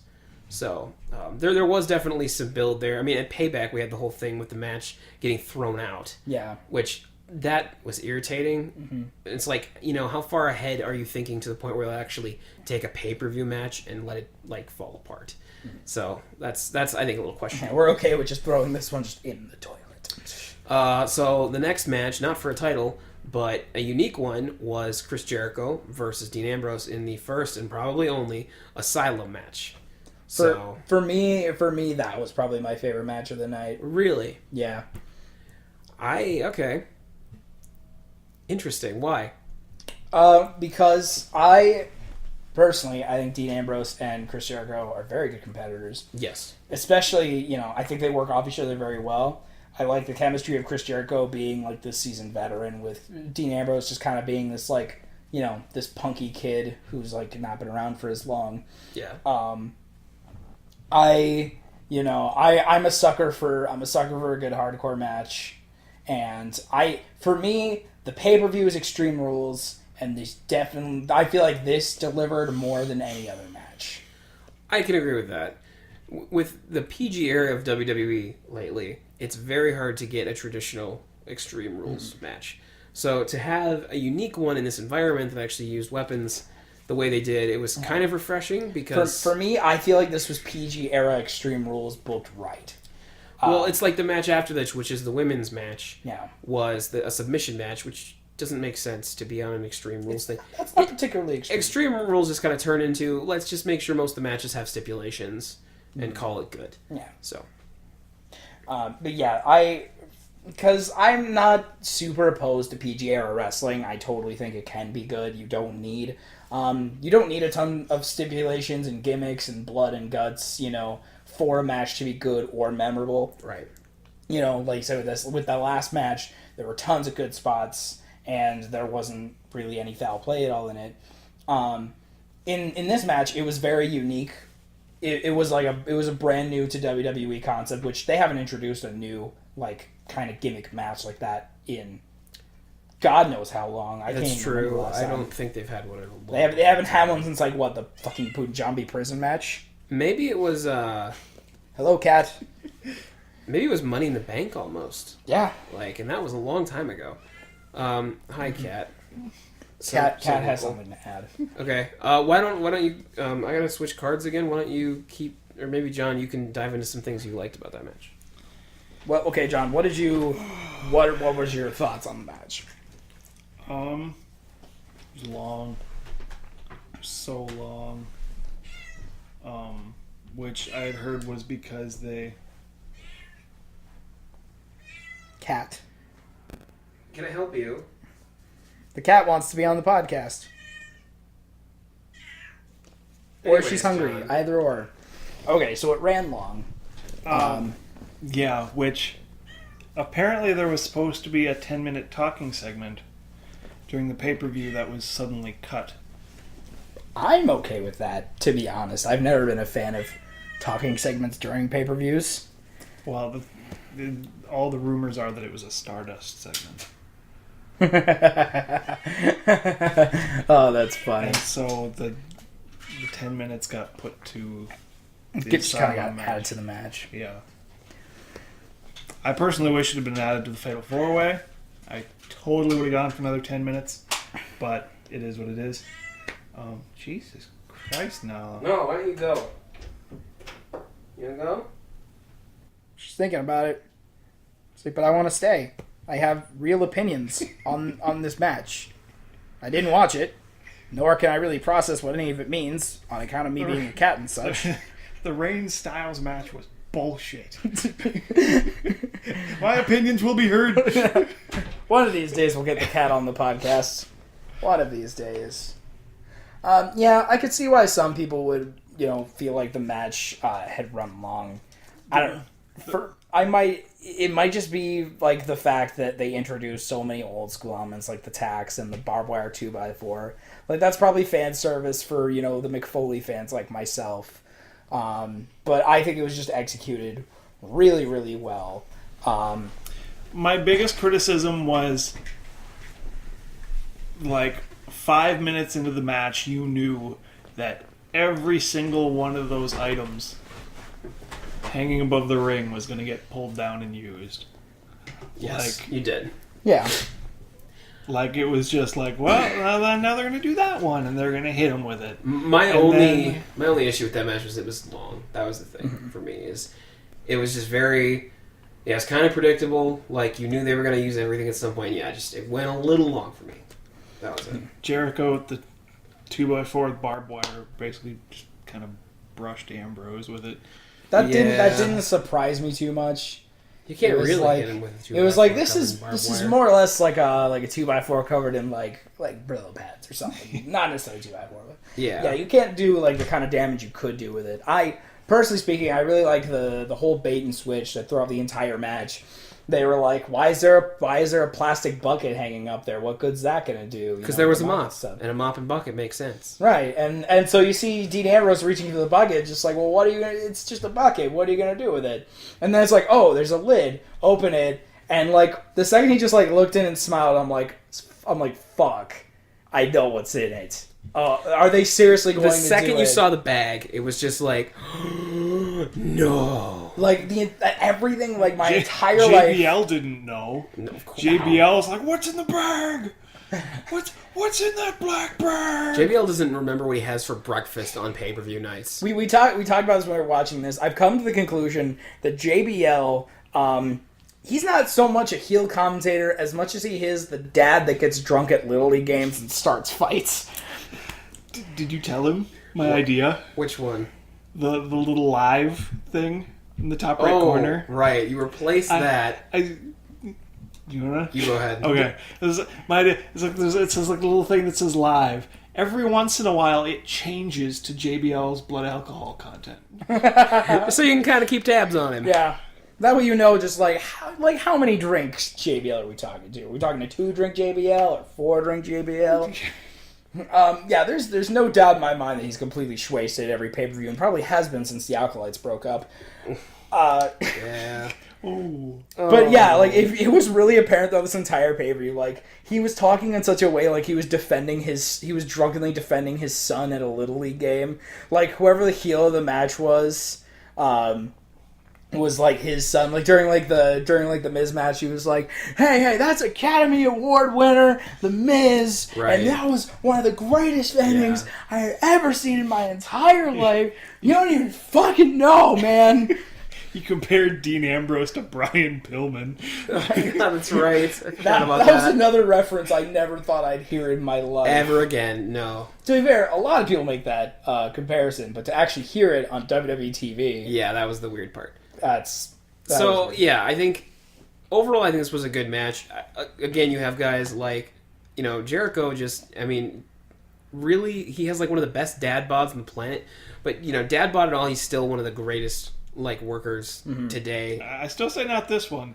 He looked like he was in his 20s again. The dad bod was kind of gone. He hit the gym with Daniel Bryan, between bridge games. Yeah, between bridge and gardening, and just get a little swole beforehand, it'll be fine. Exactly. And then you have guys like Ambrose, who's just he never misses. He's always amazing.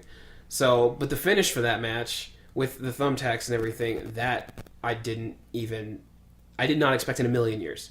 Because we are knee deep in PG WWE. So to have a spot where they planned blood, because, I mean, you're going to bleed when you fall on a pile of thumbtacks, you know? So, like, well, I mean... They might not have known. I mean... They know. No, that was ridiculous that they actually planned that on purpose, but... Yeah. I mean... It was so unbelievable, and I liked how they teased... They teased it, like, as soon as the tags fell on the floor, just like, oh, is this move gonna do it? Is this move gonna do it? Like, Nope. Like, a lot of countering, and I feel like that was pretty well executed. Yes, for sure. And, yeah, just, as well as at the very end, when Dean Ambrose did the dirty deeds onto the tags again and got a bunch into himself. Which was really questionable. Yeah. Incredibly questionable, but very fun to watch. Which did give us the amazing moment of him having, like, one in his arm. Yeah. And being like... Yes. There's that one shot of him like... As Jericho's 2 feet away dying. Yeah. Understandably dying. As well as the image of, like, the ref, like, do I, like, pick it? Well, and then he started to, and Jericho, like, sweats, like, get off of me! And then he's like, pull him out, now get off! Like Jericho's such a good heel. It's always great. That match was really good. Ambrose, I think, coming out with one of his first pay-per-view wins in quite a while. Mm-hmm. So that was kind of cool to see. It was nice. It really, I feel like the match really put over Ambrose as like he's like the new king of like hardcore, extreme, whatever. Yeah. He's kind of like the new Mick Foley. Like, that's obviously what they're like kind of building him up. They really pushed that for Mania, for him against Brock. Yeah. And that ended up being so anticlimactic. Mm-hmm. So to have this, which was kind of a sleeper, like you knew you had this Asylum match, which just looked like a glorified cage match, but it ended up being really good. So I feel like that's the match, at least something to that effect, or something that is what we should have got. Yeah. From Mania with Brock Lesnar. I would probably give the Asylum match like a 7 out of 10. I'm gonna say that to me that was an 8. That was an 8. Okay, John. I'm gonna give it a 2. Fuck you all. Wasn't nearly enough dick. I'm gonna give it a 5.5. 5.5. It wasn't as good. If the tax weren't there, it probably would have been like a 3. The tax definitely added a point for me, yeah, for sure. But yeah, there's no denying that. It definitely wasn't as good as the hair versus mask match between Hornswoggle and El Torito. Right, because that was the WLC match, Yeah, the WLC match. That was that was a wonderful moment. But even that pales in comparison to the masterpiece of our time, that is the Kiss Me Arse match. Yes, yes. Right. Between Dolph Ziggler and Sheamus. Ziggles and Sheamus. That is a ding, ding, ding, ding, ding, ding, ding, ding, 10-star match. That is a win, win, win. All right, let's talk about the Women's Championship match. So, Charlotte defending her title against Natalya in a submission match. You got your Flairs versus your Hearts. You got the figure 8 versus the sharpshooter. Which is still a cool dynamic. It's a cool dynamic, but... Natalya is not well liked. But they're ruining it. It's a cool dynamic if it was like 30 fucking years ago and it was like Ric Flair versus Bret Hart. I'm more irritated because they just won't let a women's match finish clean. I mentioned this earlier. Yeah. Like, it's always something. Like with last month, you had the new screw job or whatever, so that Charlotte could win. Like, and then you had this last one where near the end of the match, you have Dana Brooke not interfere, but she gets involved and distracts Natalya, and Charlotte pulls away with kind of a sneaky victory. And because women are petty bitches. Well, that's all opinions are of the WWE. Don't say that. No, that's bad. Okay, it's just frustrating. The match, it proves my theory that the Divas Revolution is complete bullshit. Yes. Because after all the talk about equality and giving Divas a chance and giving them respect and all that shit, this is the storyline of the women's division right now. Yes. And it's fucking Charlotte. It's Ric Flair and Bret Hart fighting vicariously through their offspring. This match, that match had zero to do with Charlotte or Natalya. It had to do with Ric Flair it had to do with Ric Flair and fucking Bret Hart. I don't want to sit on this match too long because I think we'll all just get frustrated because... And, like, it's just both their... Yeah. Even just down to their characters. Like, their whole gimmicks at this point is that they are related to... They're related to family, and they're the focus. You know, both their entrance themes are remixes of Ric Flair and Bret Hart's entrances. That's true, yes. Like, if you want to give divas a chance, throw out this fucking bullshit storyline, you know, that it, like has nothing to do with the women themselves, but just the men behind them. Right. Like, what does that say about the new and improved women's division if the best they can come up with is fucking redoing the screw job and having Ric Flair and Bret Hart fight? Now, I think all three of us are kind of equally frustrated with this because we all can kind of see, you know, maybe the potential of what could have been there just because we know that Natalya and Charlotte are both good workers. Here's, I think, the most frustrating thing, and you guys might not know this. There is a fucking 5-star incredible match between Natalya and Charlotte on NXT for the NXT Women's Championship. It is one of the best matches I've ever seen. Bret Hart and Ric Flair were there. They were both there at ringside. They've done this exact fucking story before in NXT, but it wasn't months of piddling and crap. It was just, you know what? If you're gonna have like, you know, if you're gonna have your dad there, then I'm gonna have my uncle there, and like, you know, but they were just there to support them. Like it was genuine, and they had a 5-star match. It was absolutely incredible. No, like it just edge goes of to my show. seat kind of thing. And the match ended clean. Charlotte came out on top with the title, and it was just like, this was amazing. And it's like, why did they could have easily just copy-pasted this onto the main roster, and it would have been better. People would have been pissed because they've seen it before, but again, you guys probably had no idea that happened. No. And like, but I saw that, and it was just like, this is ridiculous that they even went there. So No, it's very frustrating. Yeah, it's complete and utter bullshit. And yeah, it just goes to show, like, it's the fault of writing. Like, this storyline could have worked if there was actual character development between like the two women. Yeah. Like, the entire thing just feels like they are puppets, and it's just like the Hearts versus the Flairs fighting. I guess I would rather see, like, you know, chip on her shoulder, like heelish Charlotte, you know, against you have like Natalya, who's kind of trying to fight for what she thinks women wrestling should be, you know, and like they started with that, and then it devolved into like Bret versus Rick and just pissing contests. The match was essentially Bret Hart versus Ric Flair. It ended up being and very on top of frustrating. that, it was a submission match. Yeah. It was way too long. I fucking fell asleep during it. It was so boring. I wanted to die. I will say, having a submission match between two people that exclusively use submissions is almost pointless. It's like they would have used their submissions anyways. Like, so, like, I remember seeing, like, Sheamus in a submission match. And that was interesting, because he doesn't usually use a submission, but, like, then he busts out his cloverleaf, and it's just like, oh, right, he can do that, that's cool, okay. So it was refreshing, but I guess, okay, for this, Varric, why don't you start with your rating, 1 to 10? I give it I'm probably going to give it like a 2. A 2. Yeah. Overall, just, it's John? disappointing. It was a mess. What does Charlotte even do? She's Ric Flair's daughter.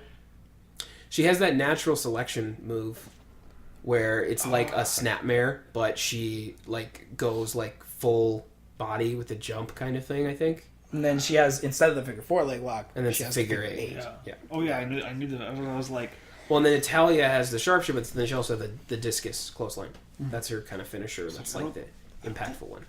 I don't think I've ever seen Charlotte win a match not by the figure eight. If you watch any NXT, she did a bunch. Because that natural selection move was her finisher for a long time. She didn't actually start exclusively using the figure 4 or figure 8 until she moved up to the main roster. She used it maybe once in NXT.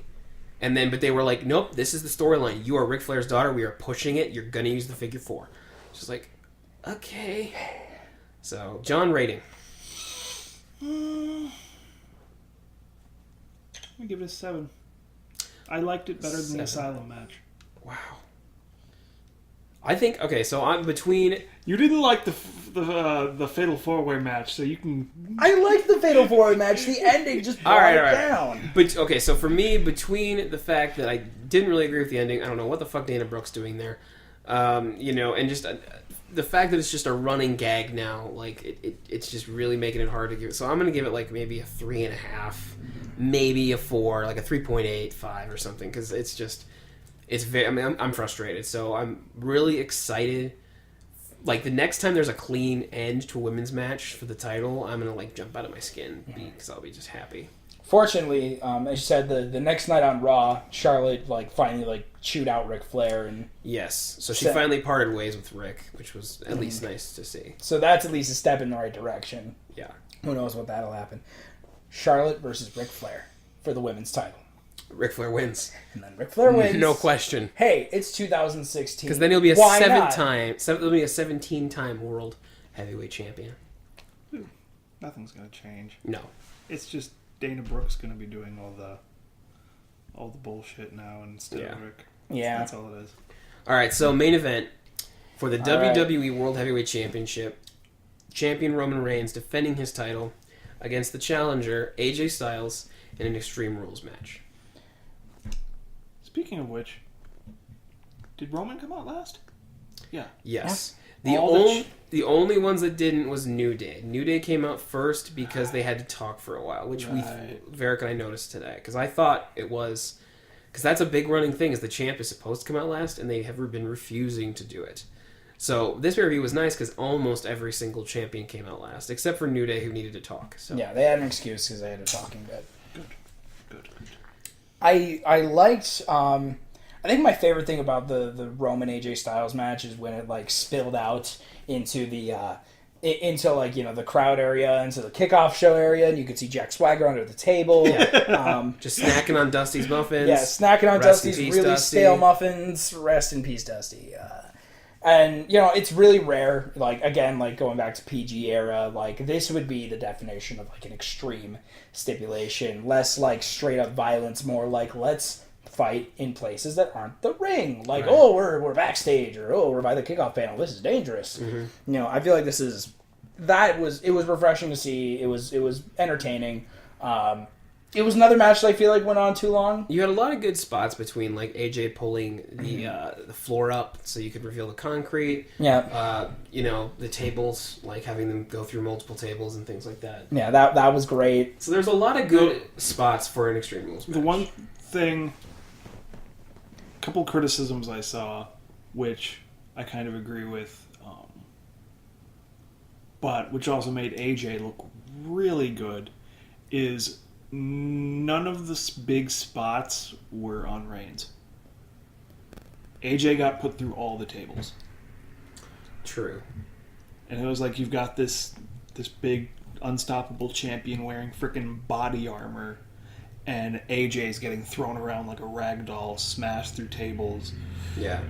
But AJ still looked strong. Yeah, that's what it's Which is good to his credit. AJ took all of the really big bumps and still looked amazing. I think one of the biggest flaws with this match is two things. One, the interference of the club and the Usos. Oh, that was so bad. I just, I'd much rather see... Again, it's Extreme Rules, so I understand. But... It's extreme! I'm over it. The other thing is their inability to make someone look strong. I get that they want Reigns to look strong, and they want him to go over, but you can make the guy he's fighting look strong too, especially in a match like this, where you can just have underhanded shit be the reason that AJ loses. Mm-hmm. But no, you just have Reigns overcome again. And it makes no sense. You had Reigns kicked out of, 3 Styles clashes, I think? Yep. One of which was on a chair, and he kicked out of it there was no pause or anything, he just kicked out of it clean. And it was just what? But then the second Reigns hits a spear, AJ's done, and it's over.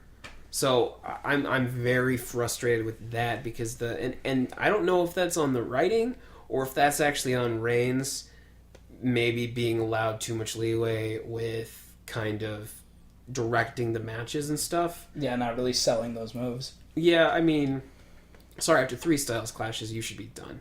After one, you should be done. That's his finisher move. That's the point of it. Yeah, I would be okay with Roman pulling out the win. I don't hate Roman Reigns as much as most people do.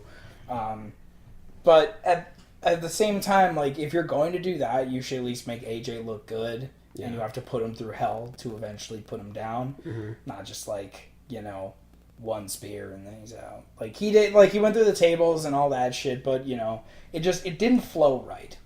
Yeah. I think that was the thing. The pacing of the match was just really odd, because, like, all of a sudden you had, if the match had ended after AJ was put through, like, 2 tables and got speared and everything, and all that shit, that would make more sense. Yeah. But AJ was more, he worked up a bigger stride again, and then Roman knocked him down almost instantly. Mm-hmm. That's where things got really fucking weird.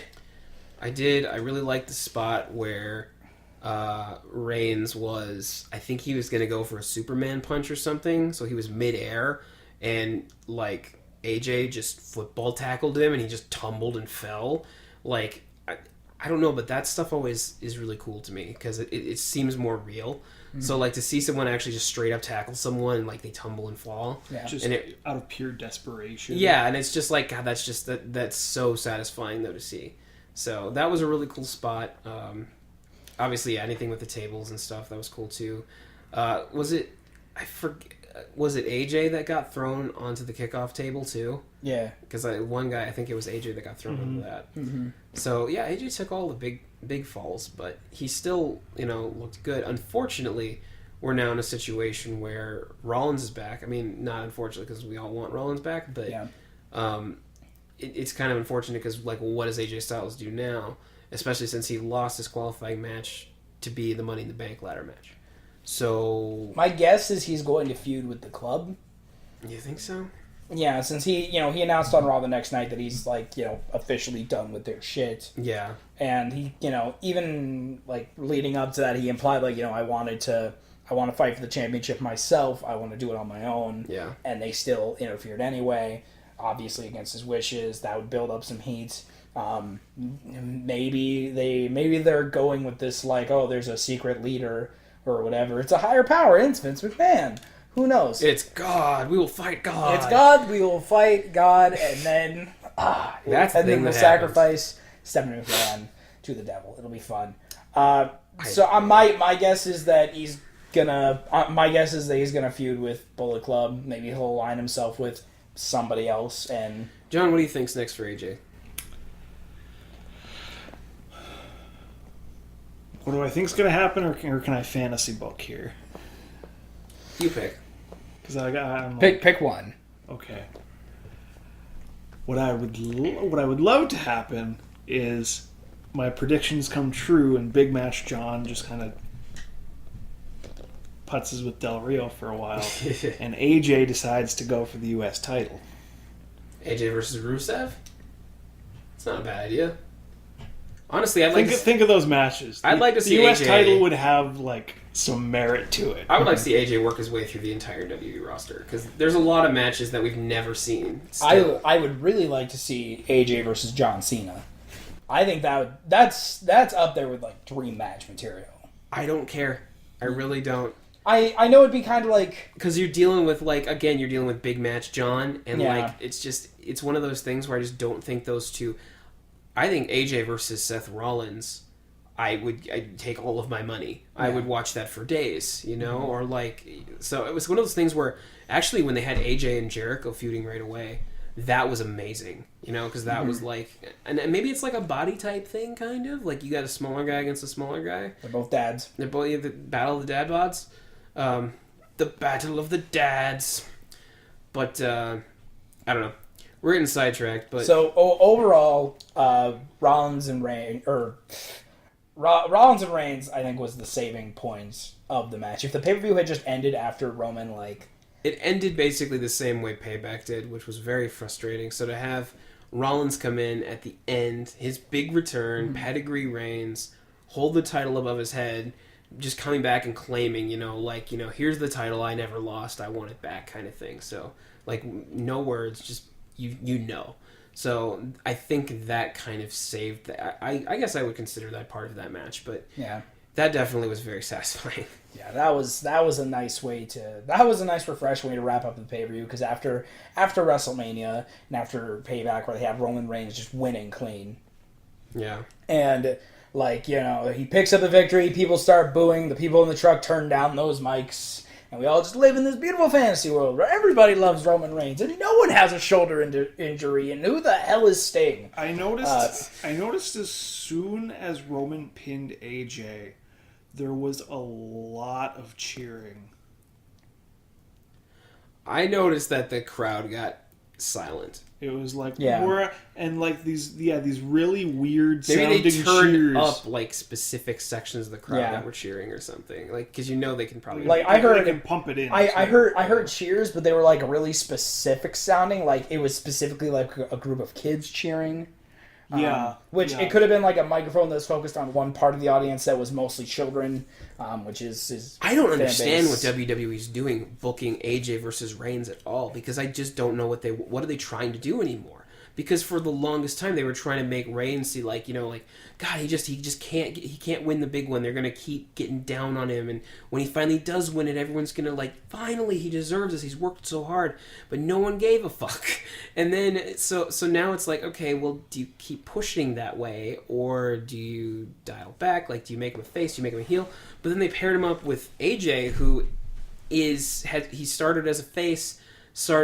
Got into stuff with the club, so kind of became more of like an anti-hero kind of thing.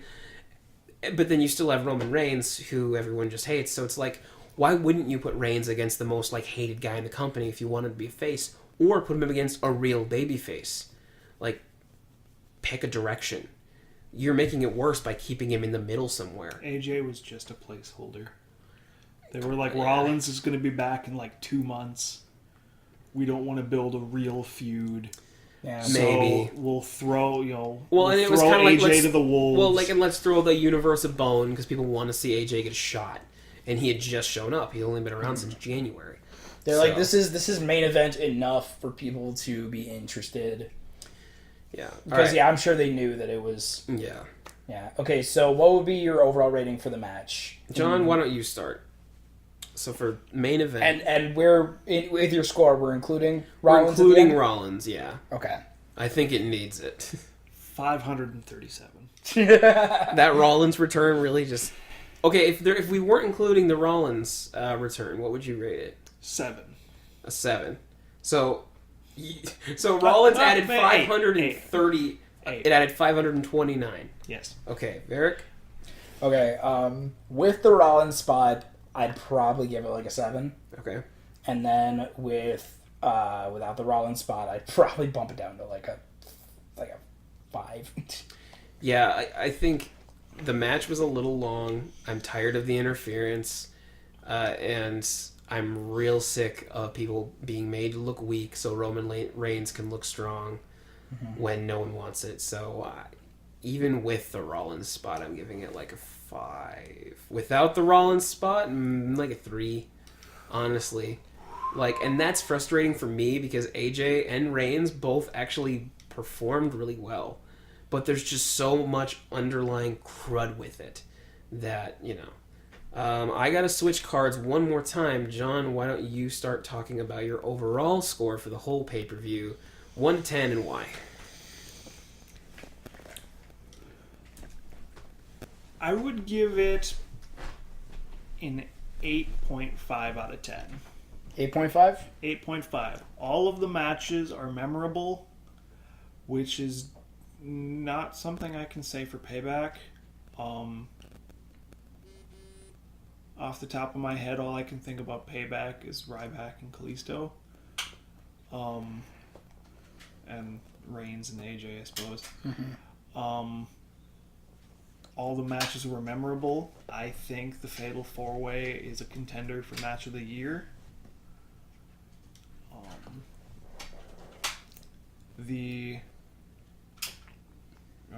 Rusev is getting a push, which is great. I think, based on what everybody did in the Fatal 4-Way, I think all 4 of them are going to be getting a push. Yes? Good. Okay. My camera battery's about to die, so... Okay. Well, let's wrap this up then. Wrap it. So final score, what is it? 8.5? I already said 8.5. Yep. 8.5 Right. total for the whole thing. I would say for mine, I'd give it a total, I'd say it's like I'll give it like a 6 overall. Mm-hmm. And I know that sounds relatively low, but considering how shitty WWE's pay-per-views have been lately, I think that's a significant improvement. If you're going for all-time pay-per-views, I think for me, I'm very split down the middle. Like I feel like a lot of the matches, there were some really good spots, a lot of really good matches, some really good wrestling. But from a writing standpoint, there's a lot of things I'm really frustrated with. A lot of that just went on too long, and it's like I don't want to say it's a step in the right direction, but I feel like it's the right direction starting to come into focus, and they're thinking about going that way, but they're not really sure. And then I think my favorite part overall was when everybody's shoulders just flew off. Yeah, into the audience, except Cesaro's, because he had it taped down. Because he taped it down. I guess I'm gonna try and think about this as like let's just think about this as 2016. Honestly, I think this is the best pay-per-view of the year so far, and that's just because at least the constant with every match is the wrestling was good. Again, you had your slow spots, you had your stupid finishes with the women's match and everything. Yeah. But overall, I mean, this is probably like a 7.5 for me. Like, I have hope. I really wish they were still going to have an Elimination Chamber pay-per-view, but they don't have one this year. They're having a Hell in a Cell again. But, I mean, there's still SummerSlam, there's still Survivor Series. Money in the Bank's actually coming up next, which is always good. So, I definitely have hope. But, yeah, I'm going to go with like a 7, I think, for my overall, just because I think the wrestling outweighed kind of the stupid, kind of idiotic trying to navigate all the storylines and stuff. So, that'd be my final. I have to change my score. Okay. My score is actually 537.5. 0.5? You're adding that 0.5? Yeah. Okay. What's the 0.5 for? Because my score was 8.5 originally. Oh, okay. That's fair. Understandable. Okay. I had to add the 529 points. Right. For CrossFit, Jesus. CrossFit. Yeah. Isn't it CrossFit Neezus now? CrossFit Neezus. Oh man, that guy's been in the gym. All right, tune in next month following the Money in the Bank pay-per-view, where we're going to be giving you guys the top 10 most fuckable male wrestlers. We're going to be we're going to be performing DIY shoulder injury so that amateur wrestlers know what to do when they injure their shoulders, and we're going to be doing it on Victor. My camera might have just shut off. I don't even know. Then I guess we're going to wrap it up. Thanks for listening. Or watching. And, we'll see you guys next month. Yes. This has been Ringside Minnesota signing off. I'm Victor. I'm Varric. I'm John. Bye. Bye. Bye.